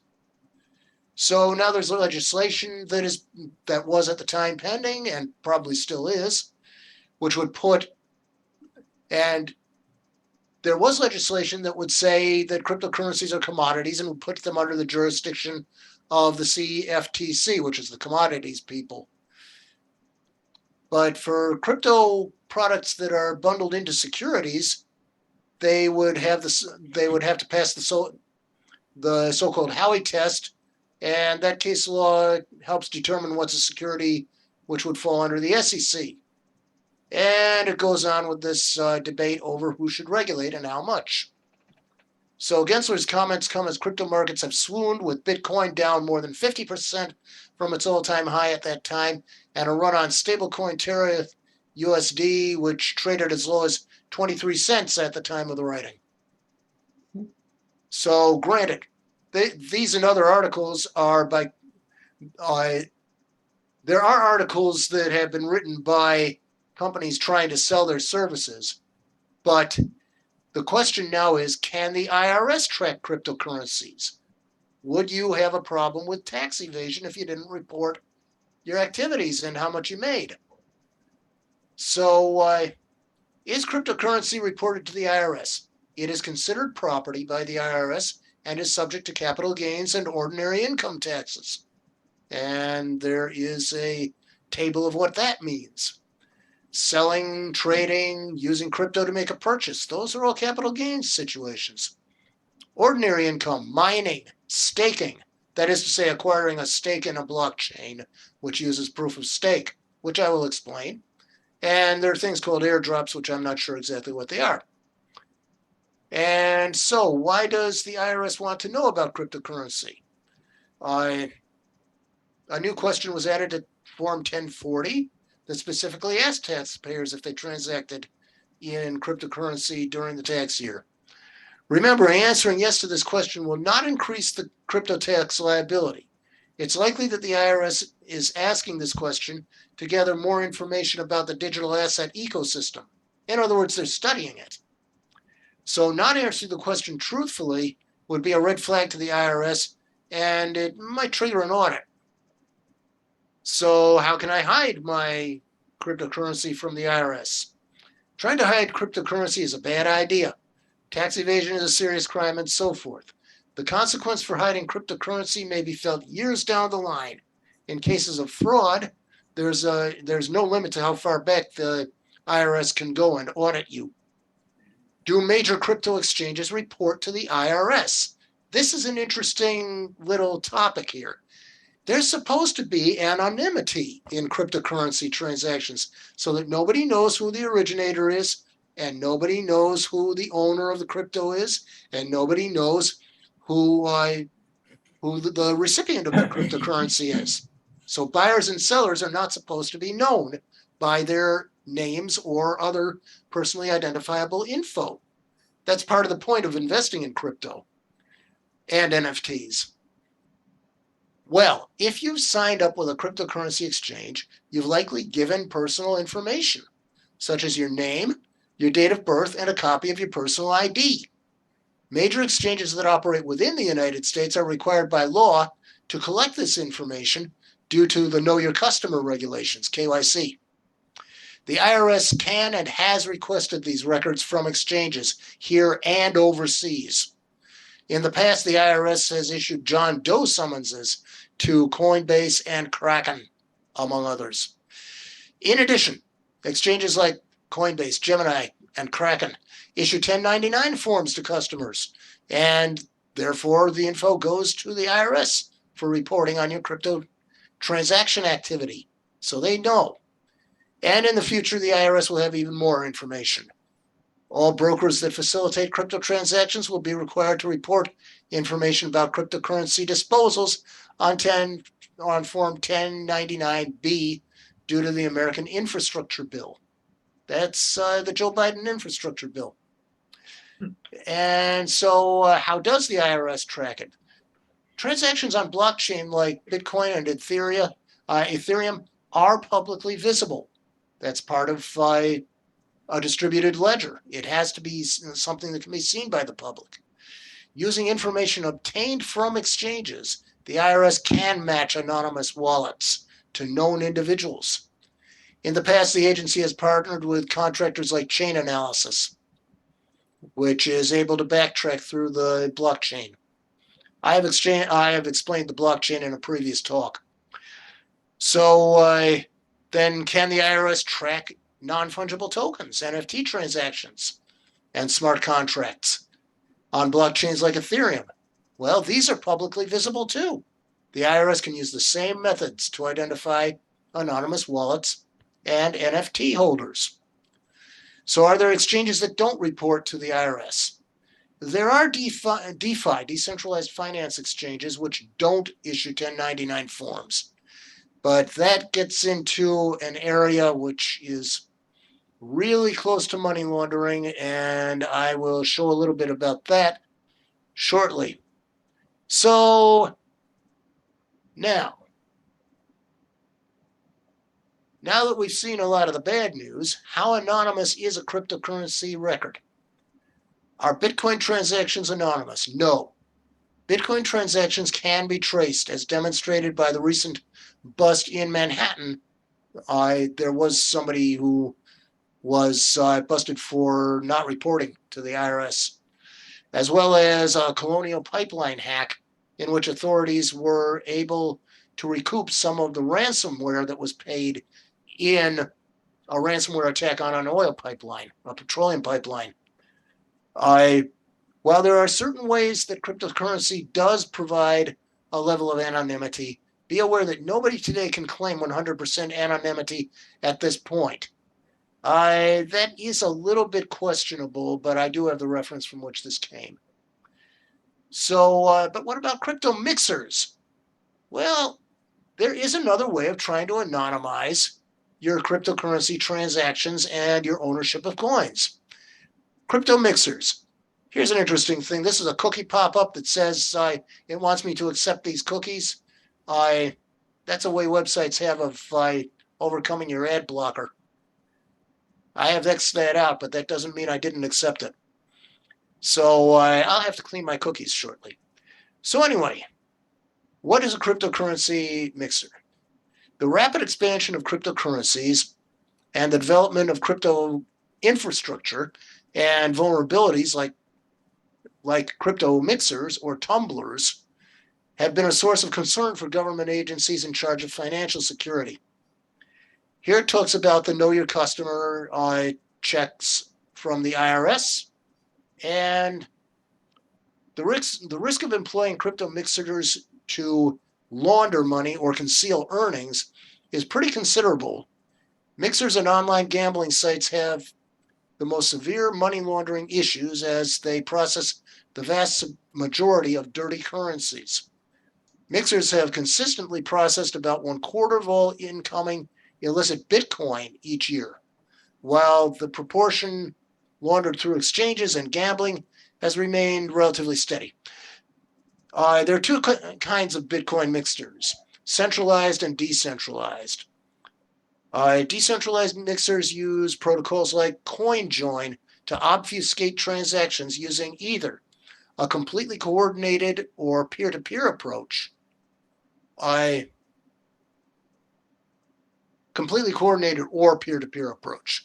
Essentially, the protocol allows a big group of users to pool an amount of Bitcoin and then redistribute it in such a way that everyone receives one coin. Still, no one can know who received what or where it originated from. Other types of coin mixers include obfuscation-based and zero-knowledge-based mixers. Obfuscation-based mixers, often called decoy-based mixers, employ ways to conceal users' transaction graph. And so there are different kinds of mixers. And this article goes on to explain a few things. And here's a little graphic about how the non-custodial mixers work on the Ethereum blockchain. And the users can confirm to the mixer contract that they deposited without exposing the deposit transaction they issued by using one of several accessible cryptographic techniques such as ring signatures and ZK snarks in the withdrawal transaction. And so are they illegal? Using mixers to disguise crypto transactions is criminal conduct, according to our former Attorney General, Assistant Attorney General. For instance, Bitcoin's key functionality is privacy instead of anonymity, which means your identity is not always revealed, but your transactions can be audited to investigate any misconduct. So is mixing illegal? They're classified as money transmitters by a federal agency. Therefore, they must register and apply for a state-by-state license to operate. An Ohio citizen was arrested in 2021 on allegations of money laundering conspiracy because he ran a Bitcoin mixing service on the dark web. And that should tell you something about how illegitimate these things are, that they operate on the dark web. The service operated as an unregistered money transmitting business and conducted money transmission without a license, despite the mandatory licensing requirements. And then there's the question, can you trace a cryptocurrency tumbler or Bitcoin mixers? Tumblers let retailers rewrite their crypto history by constructing a custom blockchain, utilizing a variety of digital currencies. They route transactions through complex semi-random network of other fictitious exchanges, making it difficult for users to link currencies to specific exchanges. Thus, coins cannot be traced if moved through a tumbling service. Bitcoin tumblers and Bitcoin mixers are two alternative techniques, and they muddle the traces. So, on the other hand, many tools follow the currency's usages by combining public blockchain data with known addresses of threat actors. This information is evaluated to determine money laundering transactions and the use of currency swaps and mixers. So the implication is it's possible to trace mixers, but it's not really easy. So I'm not sure that crypto mixing is actually illegal, but the IRS certainly does not like it, and it could be pursued as money laundering if anybody ratted you out. And some exchanges would do just that. They would tell the authorities what you did. So now we go to NFTs and crypto assets. And so while definition is fluid, there are several features that typically make up a crypto asset. Cryptography. This is where the term crypto comes from. A cryptocurrency, or crypto for short, uses cryptography, which are techniques for securing information or communications. And there's public key cryptography being used, and the public key can be shared with others. In cryptocurrency, this is the key you share with people so that they can send you crypto. There's also a private key which you do not share with others. That's like a password. It secures your crypto holdings and is used to sign transactions that you're initiating to others. And it also secures your crypto wallet if you have one. Some wallets are physical devices. And if you lose your password to one of those, boy, are you ever in trouble. They can be cracked, but it sure isn't easy. So there's cryptography, there's transparency. The ethos of crypto is one of transparency. Much of the code these protocols are built on is open source, made freely available for redistribution and modification. Plus, every crypto transaction is time-stamped to the blockchain, which creates a public provenance or chronology of ownership or custody of the assets. And there are also incentives. cryptocurrency protocols are designed with game theory components in an effort to make sure all users of the system act in a way that keeps the system running. Bitcoin miners must use the computer power to verify blocks of a transaction. To compensate for the work the miners do, newly minted coins are automatically distributed to miners when they verify a block of transactions. In this way, miners are incentivized to continue putting power toward verifying transactions. That's what happens in a proof of work blockchain. In a proof of stake blockchain, you can actually buy a stake in the blockchain, and that serves as an incentive. So coins, tokens, and crypto assets. In the crypto space, many terms are used interchangeably, which of course makes the conversation confusing for newcomers. But broadly, there are three categories of crypto: crypto assets or digital assets. This is a catch-all term for all of the unique assets that have sprung out of the blockchain revolution and use cryptography. Both cryptocurrencies and crypto tokens, like NFTs, fall under this category. Cryptocurrency. These crypto assets are also called crypto coins and are those native to the blockchain. For instance, Bitcoin is the native currency of the Bitcoin blockchain, and Ether or Ethereum, Ether is the native cryptocurrency of the Ethereum blockchain. So it's called Ether. These coins are used to pay the transaction fees, also compensate miners, or the users who verify transactions. In other words, if you verify a transaction, you are allowed to charge a fee for that service. And that's how most of the money is being made in crypto nowadays. And then there are crypto tokens, and these are your NFTs, among others. These are crypto assets that don't have their own blockchain. Crypto tokens run on top of an existing blockchain. Ethereum is the most popular blockchain on which to build tokens because it's structured in a way that makes it easier. But there are other blockchains that can support NFTs. For example, the art NFT from Beeple, which sold for a large amount of money, was built on top of the Ethereum blockchain. Decentralized finance, DeFi, tokens are also in the same category. DeFi is used to do things like buy companies. So what is decentralized finance? Decentralized finance is an emerging financial technology based on secure distributed ledgers, which are similar to those used by cryptocurrencies. The system removes the control of banks and institutions that they have on money, financial products, and financial services.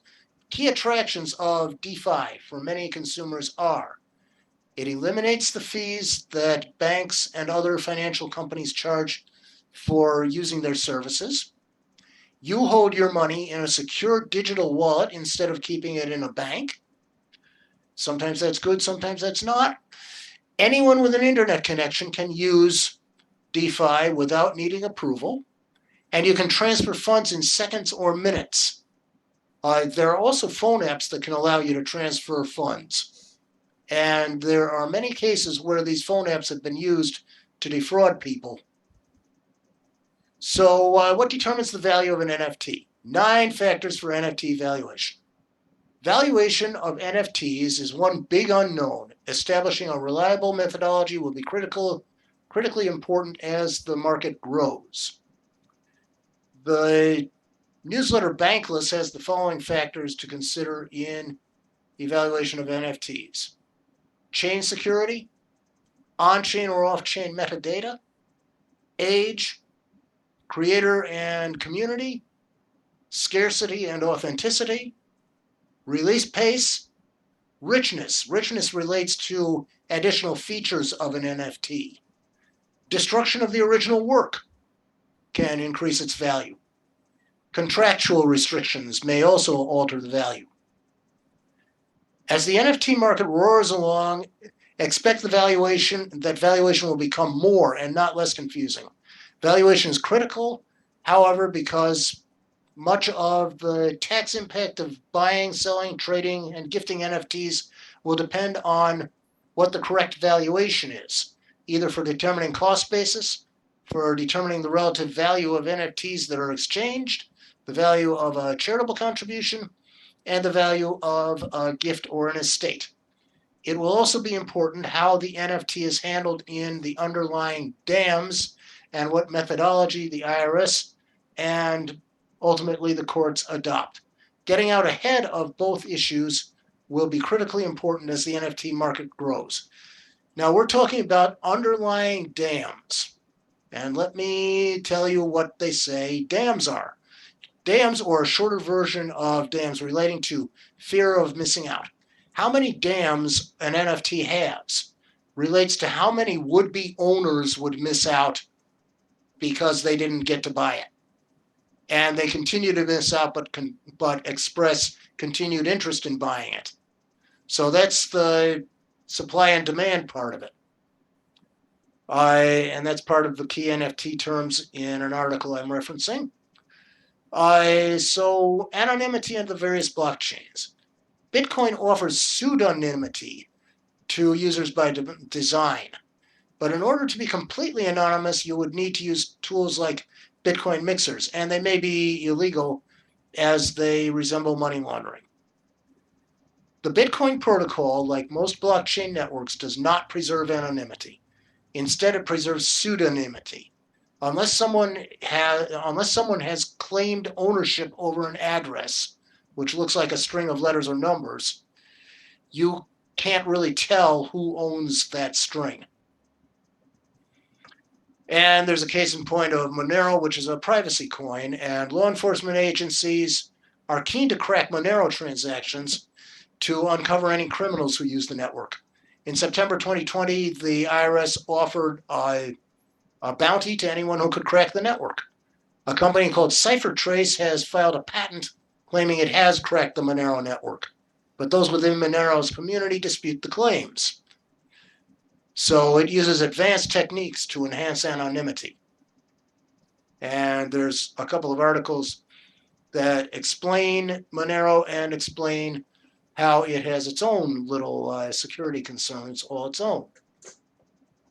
So, while blockchain transactions are said to be immutable, there's one big asterisk to that statement: a 51% attack, which allows anyone who gains control of more than half of the computing power used to mine rewards by adding a new block of transactions to a blockchain to seize control. So somebody or a group of somebodies could gain at least a 51% stake in a blockchain. This would let them double spend funds used in transactions, making payments via the crypto untrustworthy.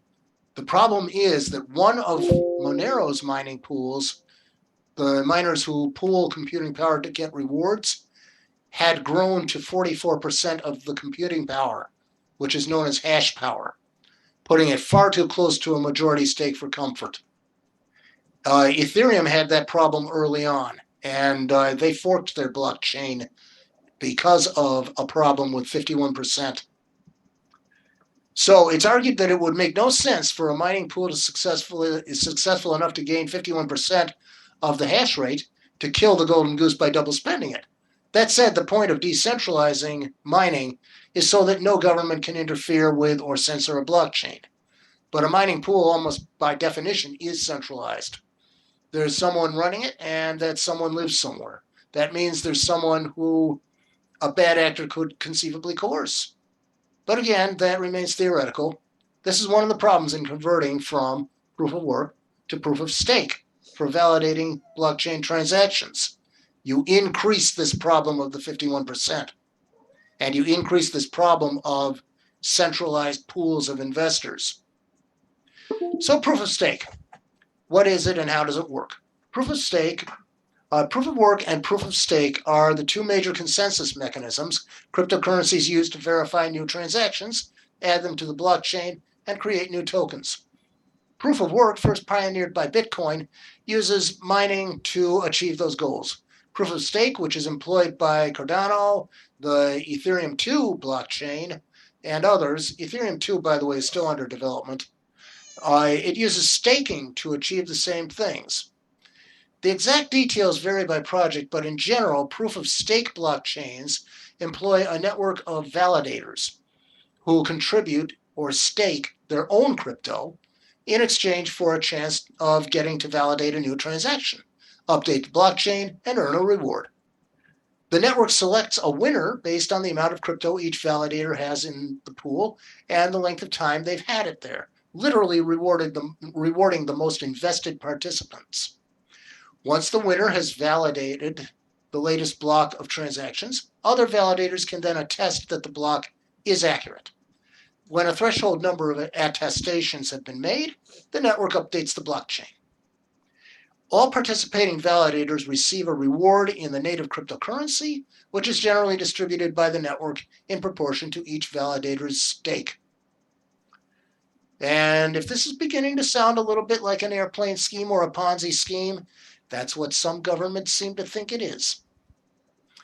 So, trademarks and NFTs, what are you really buying? This is from the Ask Woody newsletter, and it's public content. It's free. From May 9th, Nike is trying to convince a court that the metaverse is a real place where the rules of the real world, as we think of it, do not apply.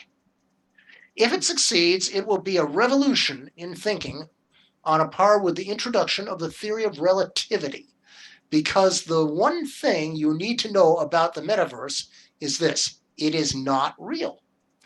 The tools that create the metaverse create projections into the real world, but the metaverse itself is no more real than Pandora. Nike is upset with StockX, a company that brokers resale of Nike shoes, and has sued StockX in a federal court in New York.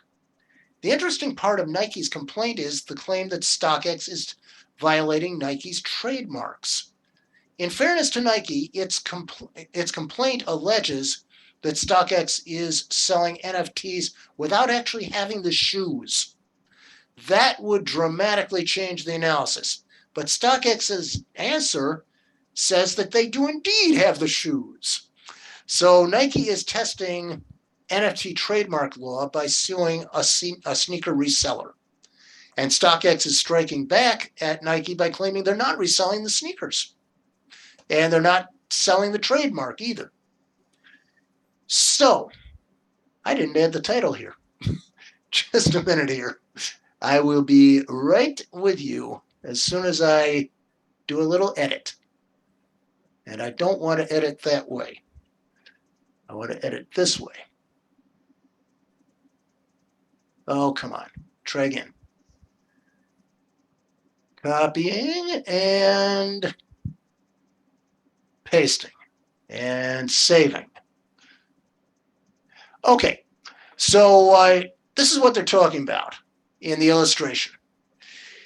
It's a token of a pair of shoes, which are allegedly held in a warehouse somewhere. Nike claims the shoes themselves do not exist in real life. The trademark is at the crux of the argument. What's being sold is not the shoe, not its image. The token is the transaction record from the Etherum blockchain, which contains the proof of sales. It's basically the sales receipt. If the image were being sold, a clear case could be made for trademark infringement. If the shoe is being sold, it's a common retail sales transaction. But what they're claiming they're selling is neither. So the question is, just exactly what is sold when you purchase an NFT? And what exactly is the trademark's use in creating this token? Is the value of the token and its non-fungibility, the fact that it's unique, you can't interchange it with anything else, or, and that inability to exchange with anything else has to do with the uniqueness of a transaction within a blockchain. There's no other transaction like it, and there's mathematical proof that there's nothing else like it. But is the value in the token, in its non-fungibility, or in the trademark itself? There's no legal precedent for answering these questions at the moment. So metrics. How good an investment are NFTs and cryptocurrencies? Ripple and XRP. XRP is the native cryptocurrency of XRP Ledger. XRP is an open source public blockchain designed to facilitate faster and cheaper payments. Relative performance of several classes of investments, and I'll come back to this a little. I just want you to note that these curves, no whatever color they are relatively similar as long as they're in the crypto sphere, and they fluctuate a certain amount. But we then see more traditional investments, which while they don't fluctuate anywhere near as much, they're not as volatile. They still follow very similar trends if you do an actual analysis in depth of them. And that can be shown. So for comparison, let's look at one representation of Bitcoin versus traditional equities metrics. In late 2021 to mid-2022, cryptocurrency prices rose and fell similarly to ordinary equity prices. The chart which I just showed you shows Ethereum's and Bitcoin's prices compared with Dow Jones, the S&P 500, gold, and the US dollar index. And I will distribute these slides as a PDF. So if you want to study this more, you can study it, or you can go to the article. It's important to note that the graphs overlay each other for comparison. Ethereum's and Bitcoin's prices were much higher than they appeared on the chart. In other words, they're even more volatile than the chart showed. The tracking isn't exact as Bitcoin versus other crypto. That is to say, the tracking of crypto versus conventional investments isn't as exact as the tracking of Bitcoin versus other cryptocurrencies. But the tracking certainly is present. Crypto did not avoid the inflation and pandemic fluctuations of the traditional equities markets. In fact, most crypto and all NFTs actually amplified the traditional market fluctuations, with often no way for crypto and NFT investors to quickly cash out if those markets crashed. In fact, without regulations and insurance, some exchanges never allowed cashing out at all. They simply folded, with investors losing everything.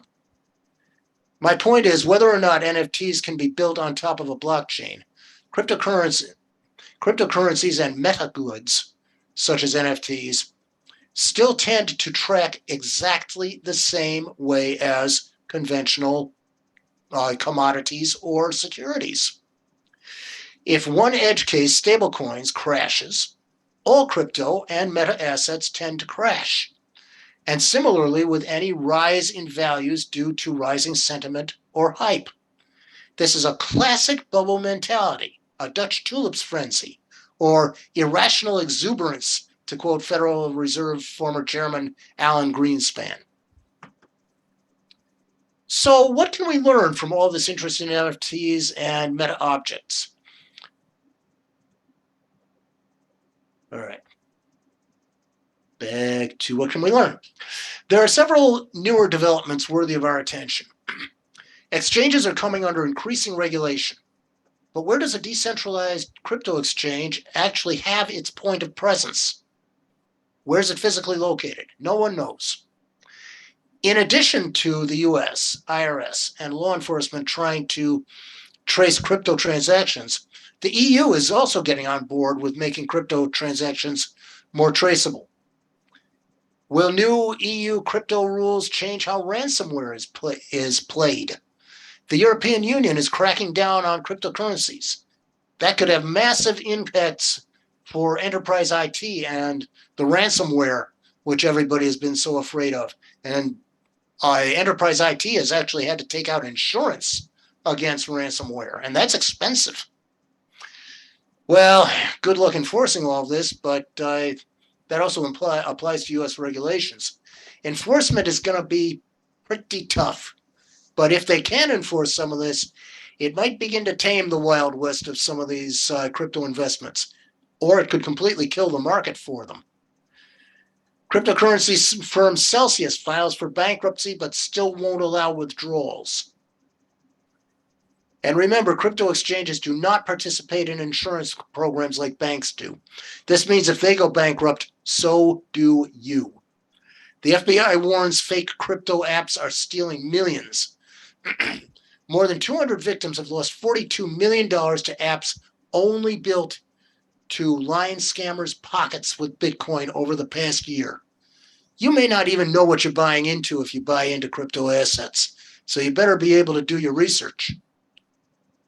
And Coinbase cites technical issues for users' inability to access funds. This and other speculation surrounding the crypto exchange point to how nervous the community and the industry have become. So once again, just when you want to get your assets out, you may not be able to do it. And there's all kinds of reasons why not. Bitcoin wasn't as decentralized or as anonymous as Crypto Brothers told you, a study finds. This goes back to the origins of Bitcoin, where there were very few original Bitcoin owners or miners. Just 64 Bitcoin owners were responsible for the vast majority of the mining in the cryptocurrency's early days. That's basically old news. It's no longer quite that way. However, it does raise some questions as to whether proof of work really is as distributed as it claims to be. And then there's the case of Ethereum. Ethereum swears that this time it actually will move to proof of stake. It's been a long road, and we're getting close. But the minds behind Ethereum have pushed a proof of stake system and then the Great Merge for nearly a decade at this point, the point of the article's writing. 9 companies that have hoarded customers' money as crypto crashed. With cryptocurrency prices collapsing, a handful of companies found themselves pulling a move pulled from the playbook of a 1920s bank, freezing withdrawals. And note that this practice would be impossible if the U.S. securities or banking regulations were extended to crypto exchanges. It's just a really wild world out there with these exchanges. The IRS asks a lawmaker to introduce stronger know your customer rules on crypto. KYC rules do apply to crypto and NFT holding companies. Wallets are covered by such mandatory disclosures, the IRS says, but they want federal laws to more strongly enforce the requirements. It's officially too hot for crypto mining in Texas. Here's climate change getting involved in it. Multiple mining operations reported that they were temporarily reducing operations due to spikes in energy demand in a traditionally spotty grid. The problem in Texas is not just the capacity and people using air conditioning and the aging infrastructure. Texas has more layers of government bureaucracy than any other state. Just to get your water, you're going through 6 layers of bureaucracy in Texas. And that's just unbelievable. And this is why their grid is in such terrible shape. They've just got an entrenched bureaucracy that is just hopelessly inefficient. And nothing ever gets upgraded until it's too late. Also, you've got the fact that you've got companies like Tesla, which use a lot of energy, suddenly moving into Texas because they want to avoid regulations in California. And now all of a sudden their energy needs have to be taken into consideration. So then we're talking about another article. The EU agreed on laws to rein in the crypto Wild West. And this is called MiCA, or the Markets in Crypto Assets. Those rules would provide recourse for scammed investors and coin holders and require disclosure of the environmental impact of crypto mining. This could be a model for U.S. legislation or regulations, and it's certainly likely to become that. So, to repeat from another talk that I gave on cryptocurrencies, the benefits of financial technology, fintech, and digital financial services have never been so evident. But fintech doesn't come without risks to consumers. Increased instances of digital fraud, peer-to-peer lending and platform collapses, and borrower distress as a result of irresponsible digital microcredit lending practices all illustrate some of the risks. In other words, there are none of the safeguards of the regulated world of traditional banking or lending companies. If you get a fintech account hacked, or if money disappears from the account, you may have no recourse to recover the loss. There is no insurance program for fintech apps or platforms. This includes cryptocurrency exchanges, where your cryptocurrency holdings actually reside. Your crypto wallet is only worth what you can cash it out for.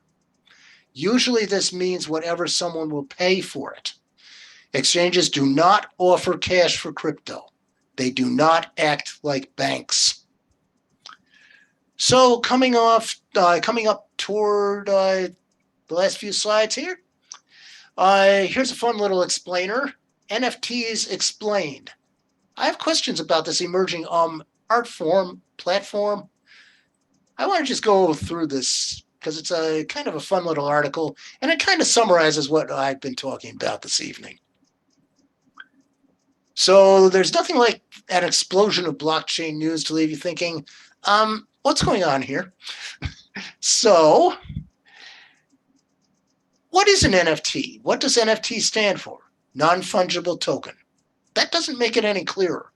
Right, sorry. Non-fungible more or less means that it's unique and can't be replaced with something else. For example, a Bitcoin is fungible. Trade one for another Bitcoin and you'll have exactly the same thing. A one-of-a-kind trading card, however, is non-fungible. If you traded it for a different card, you'd have something completely different. If you gave up a Squirtle and got a 1909 T206 Honus Wagner, which Stadium Talk calls the Mona Lisa of baseball cards, blah, blah, blah. So how do NFTs work? At a very high level, most NFTs are part of the Ethereum blockchain, though other blockchains have implemented their own versions of NFTs. Ethereum is a cryptocurrency, like Bitcoin or Dogecoin, but its blockchain also keeps track of who's holding and trading NFTs. So how do you pronounce NFT? Almost everybody spells it out saying NFT. The brave called them NFTs. The enlightened have never had the word cross their lips. So what's worth picking up at the NFT supermarket? NFTs can really be anything digital, such as drawings, music, your brain downloaded and turned into an AI. But a lot of the current excitement is around using the tech to sell digital art. And here's a little bit of it. There's a video about it. You mean like people buying my good tweets? I don't think anybody can stop you, but that's really not what I meant. A lot of the conversation is about NFTs as an evolution of fine art collecting, only with digital art. But yes, someone could buy your good tweets. The founder of Twitter sold one of his for just under $3 million shortly after we originally posted the article. Could you do a real quick rundown of what a blockchain is? Well, they're pretty complex, but the basic idea is that blockchains are a way to store data without having to trust anyone, company, or entity to keep things secure and accurate. There are definite nuances and exceptions there, which you can read about in a blockchain explainer, which they've got in The Verge. But when most people say blockchain, that's the kind of tech they're talking about. There's also a lot of nuance about whether NFTs are on the blockchain or not, which we'll dig into in a bit. Ooh, foreshadowing. I know, I feel like a real writer. So, do people really think this will be the future of collecting? I'm sure some people really hope so. Like whoever paid almost $390,000 for a 50-second video by Grimes, who used to be married to one of the tech billionaires, or the person who paid $6.6 million for a video by Beeple. Actually, one of Beeple's pieces was auctioned at Christie's so far. Sorry, I was busy right-clicking on that Beeple video. This is the video. And downloading the same file the person paid millions of dollars for. Wow, rude. But yeah, that's the awkward bit. You can copy a digital file as many times as you want, including the art that's included with an NFT. But NFTs are designed to give you something that can't be copied, ownership of the work. Though the artist can still retain the copyright and reproduction rights, just like with the physical artwork. To put it in terms of physical art collecting, anyone can buy a Monet print, but only one person can buy the original Monet. No shade to Beepo, but the video really isn't a Monet. So, what do you think of the $3,600 Gucci Ghost? Also, you didn't let me finish earlier. That image of Beeple was auctioning off at Christie's. It ended up selling for $69 million, which, by the way, is $15 million more than Monet's painting, etc., sold in 2014. Whoever got that Monet can actually appreciate it as a physical object. With digital art, a copy literally is as good as the original. But the flex of owning an original Beeple, I think I remember hearing that NFTs are already over. Did the boom go bust? Like for real this time? Sales have absolutely slumped since their peak, but though with seemingly everything in crypto, there's always somebody declaring it over and done with right before a big spike. Am I predicting NFTs are about to make a comeback? Absolutely not. But I'm sure there are plenty of folks in NFT-based communities that are sure they're still on a gravy train. Oh, you're not talking about those apes again, are you? Sure I am.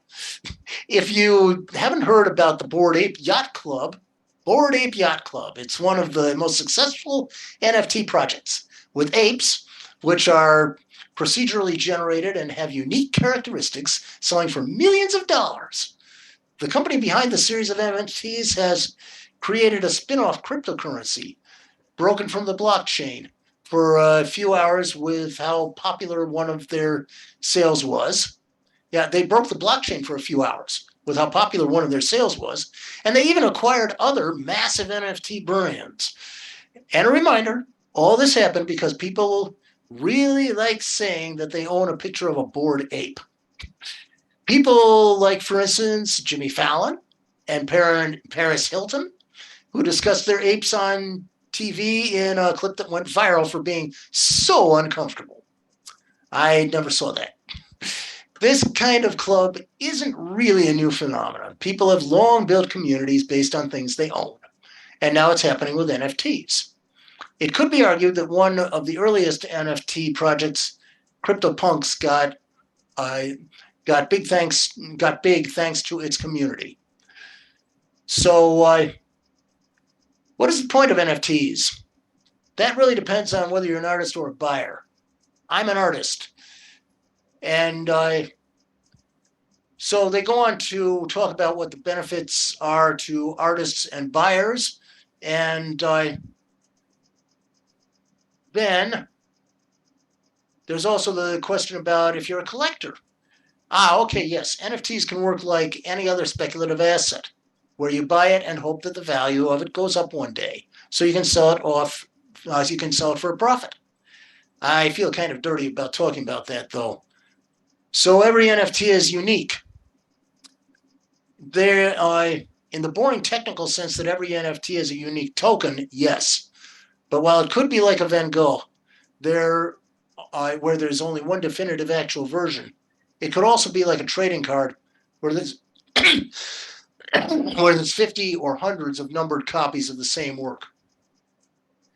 And there's more about who would pay hundreds of thousands of dollars for what basically amounts to a trading card. And therein lies some of the problems. And who paid $220,000 for a clip of Logan Paul? Would it be hilarious if Logan Paul decided to sell 50 more NFTs of the exact same video? So that's actually been talked about. It's totally a thing somebody could do if they were an opportunist or a crooked jerk. We're not saying that Logan Paul is any of that, just that you should be careful from whom you buy. So are NFTs mainstream now? It depends on what you mean. If you're asking if you're asking, say, does my mom own one? No.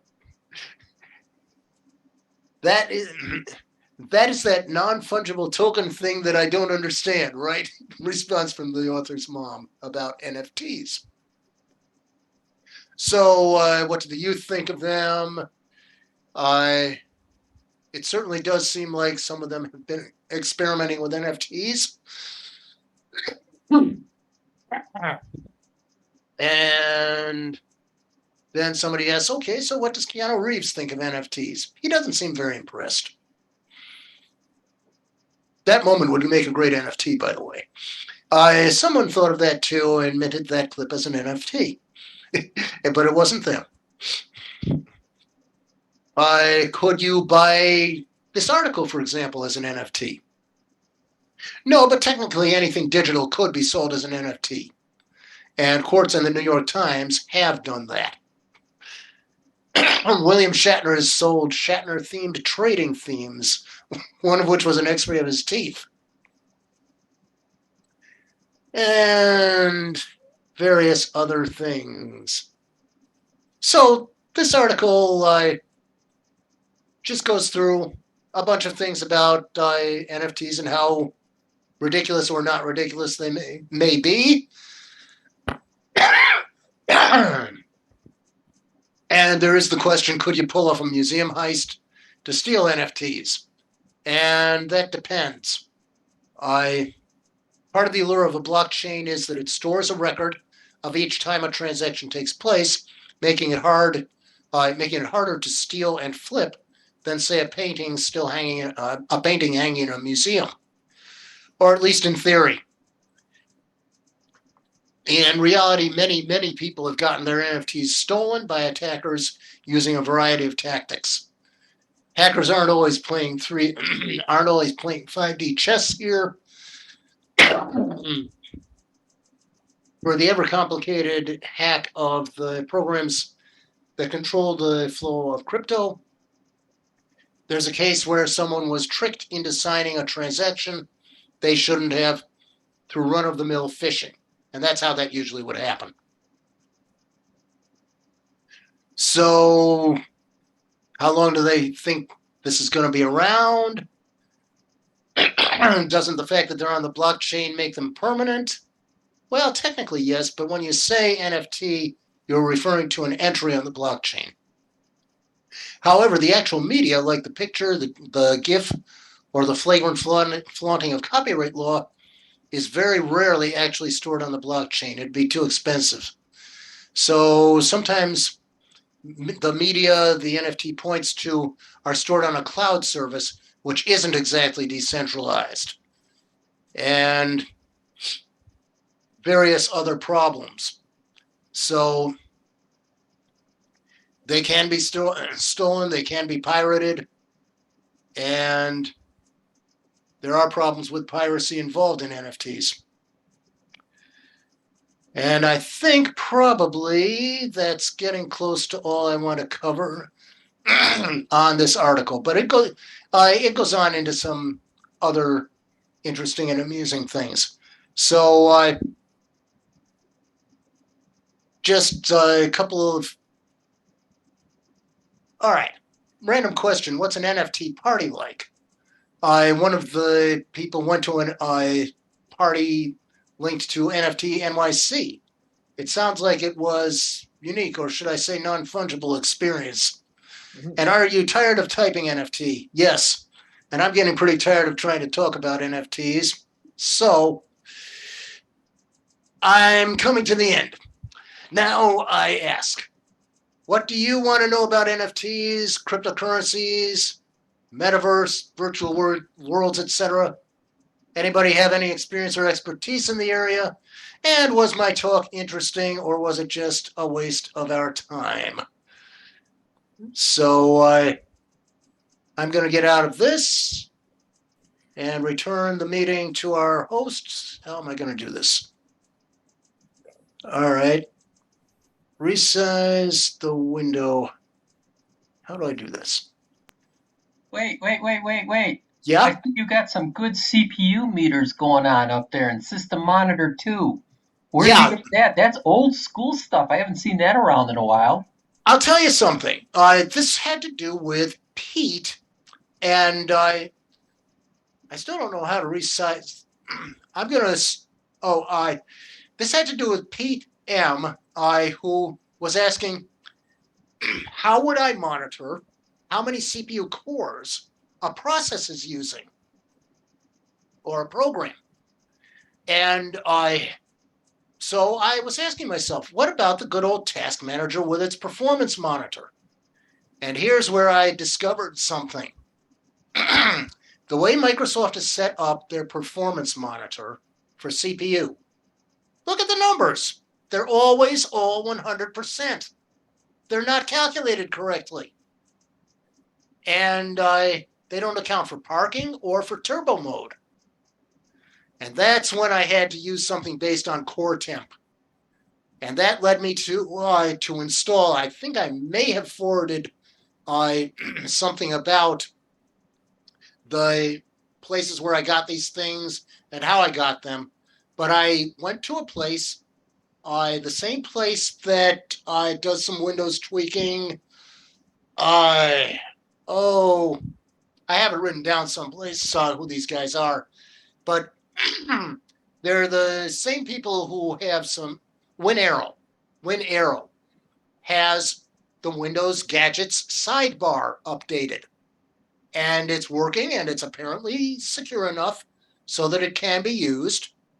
And as a result, I now have installed this System Monitor 2, which allows, among other things, to monitor the CPU cores and which ones are active. And I'm going to use the magnifier to show you what it's actually showing. Since you have asked, Which I diverged from our topic here, and I apologize to the group. Oh, it's fine. We can get back. Even though it is getting a little on the late side, we can get back. This is what it shows. Core temp gives the temperatures, and these are meaningful percentages instead of these guys. And so when you start up Windows, you can see which cores are working as soon as you get to your desktop. Start up a program, you can see these, you can see the cores load up, and you can see which ones are active. And as a program runs, you can see whether it's using all your hyperthreads. And Pete was saying some of his programs don't seem to, some of his programs might. I'm seeing that most of the time when Windows is running, there are enough different programs running to occupy at least 1/3 of the cores. And if Zoom is one of the programs, and I'm sharing my screen, I might have all of my hyperthreads occupied. So that's what the big deal is there. This is a product that I used to run back in Windows 7 days. Yes. This exact same thing. Exactly. They never increased the font size and never made it easy to read, but no, they didn't, Sanford. But I also have the system uptime information under system information. And right now it's saying 2 hours and 50 minutes. I think I'm running a little long. Yeah. Okay, I'll cut off of that. Let's go back and finish up on your presentation. So anybody have anything they're interested in about what I have been saying about NFTs and cryptocurrency and metaverse objects? Since Warren Buffett's not interested, and I lost money in a Lehman Brothers bond, I'm not interested. Okay. Anybody else, anything they would like to understand further about this? By the way, blockchain technology, we'll get to you in an instant, Bill. I want to point out, blockchain technology can also be used to validate transactions for credit cards, ordinary conventional credit cards. Visa and MasterCard have initiated their own blockchains, as has Discover. Okay, Bill. No, I was just to say it was interesting. Thank you. It's kind of over my head, but I was interested. Yeah, Al told me when I presented at Southside that it was just way over our heads. That it was just too much for his mind to wrap around. But I was invited back to do the second half. It's interesting. It sort of scratches the surface. It brings up more questions than it answers, but that's another topic altogether. Yeah, I think one of the more interesting things is how is this going to be regulated, and how is regulation going to affect what may already be a collapsing market for these things? I look at it as buying a put option. You can lose it all, or you can make a bundle. If only it were as regulated as options, Yeah. and if only things were as far as out in the open. But have you ever heard of dark pools in arbitrage? No. These are non-public trading floors where people exchange securities among themselves. And you totally don't have the public involved in it. And again, a lot of weird hanky-panky can go on. I think I'm going to stop sharing my screen. Okay. Did you get that system monitor too from Softpedia? No, I went directly to the source. Okay. WinArrow tweak, and then there was some other source that has various gadgets at that place. Okay. I thought I sent an email about it to this You group. probably did. Yeah. Bob, Yeah. one of the other things related to all this is the IRS going after foreign investments. And the real question as to whether these are foreign investments and need to be reported that way as well. I don't know how foreign they are, but they certainly are investments. They are assets. They are capital gains. And the IRS can find out about them. And yes, you are required to pay taxes. Well, they may be held in foreign countries. That's the problem. These exchanges being so decentralized, where is their point of presence? If I Right. may, we're encroaching on a subject that's going to be covered in Terry's first investment SIG. So I'll say let's defer the questions about tax and investing overseas, that stuff, to that meeting when that happens. Yeah. Because I know he was going to cover that kind of stuff. So Yeah. It's a legitimate concern, and it's questionable. Which country do these actually reside in? Right. Very interesting question, but one I cannot answer, and Terry may be able to answer a whole lot better. Anything else? You're going to post this to chat for a copy? What I want to do is update what I have done. I'm going to save my file. And as I save it, I will know where I'm saving it. Yes, I want to overwrite. And then I think I still have the folder open. What I want to do is I'm going to export it as PDF. Export and save, and that already exists. Okay. Now let's get it into chat. I'm just going to do the PDF of it. Wait a minute. To upload into chat, I have to go here, and I have to go File, and my computer, and PC, and I believe we're here, and here, and here, and here. I use a lot of folders. Lots of years. Yeah, lots of folders. Here. And there. That should do it. Okay. For everybody who isn't on an iPad, that should do it. Al is trying to say something. Al, you want to unmute yourself? Yeah, just a compliment to Bob. It's an excellent extension over the presentation you did for us a few months ago. And thank you very much. This was very, very good. It was very good. Thank you, Al. You're very welcome, Al. And by the way, Bob, I finally got that 11i7. You did. It arrived. Well, I got a different one. Oh, Got different from one. a different company. Okay. You like it? Oh, it's running fine. Yeah, it's got it all populated, running Windows 11. I'm very happy with it. Yeah, I love these little nooks. They are really nice. Anybody else got anything related to the talk before I go on about nooks?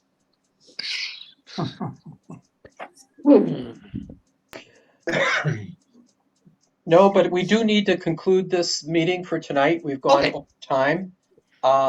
Does anyone have any last minute questions for Bob? No. Okay, I just need to check one more thing on my, what do I gotta do? This, hold on. Windows D, and I need to see what we have for next month, which will be our meeting topics. Please bear with me.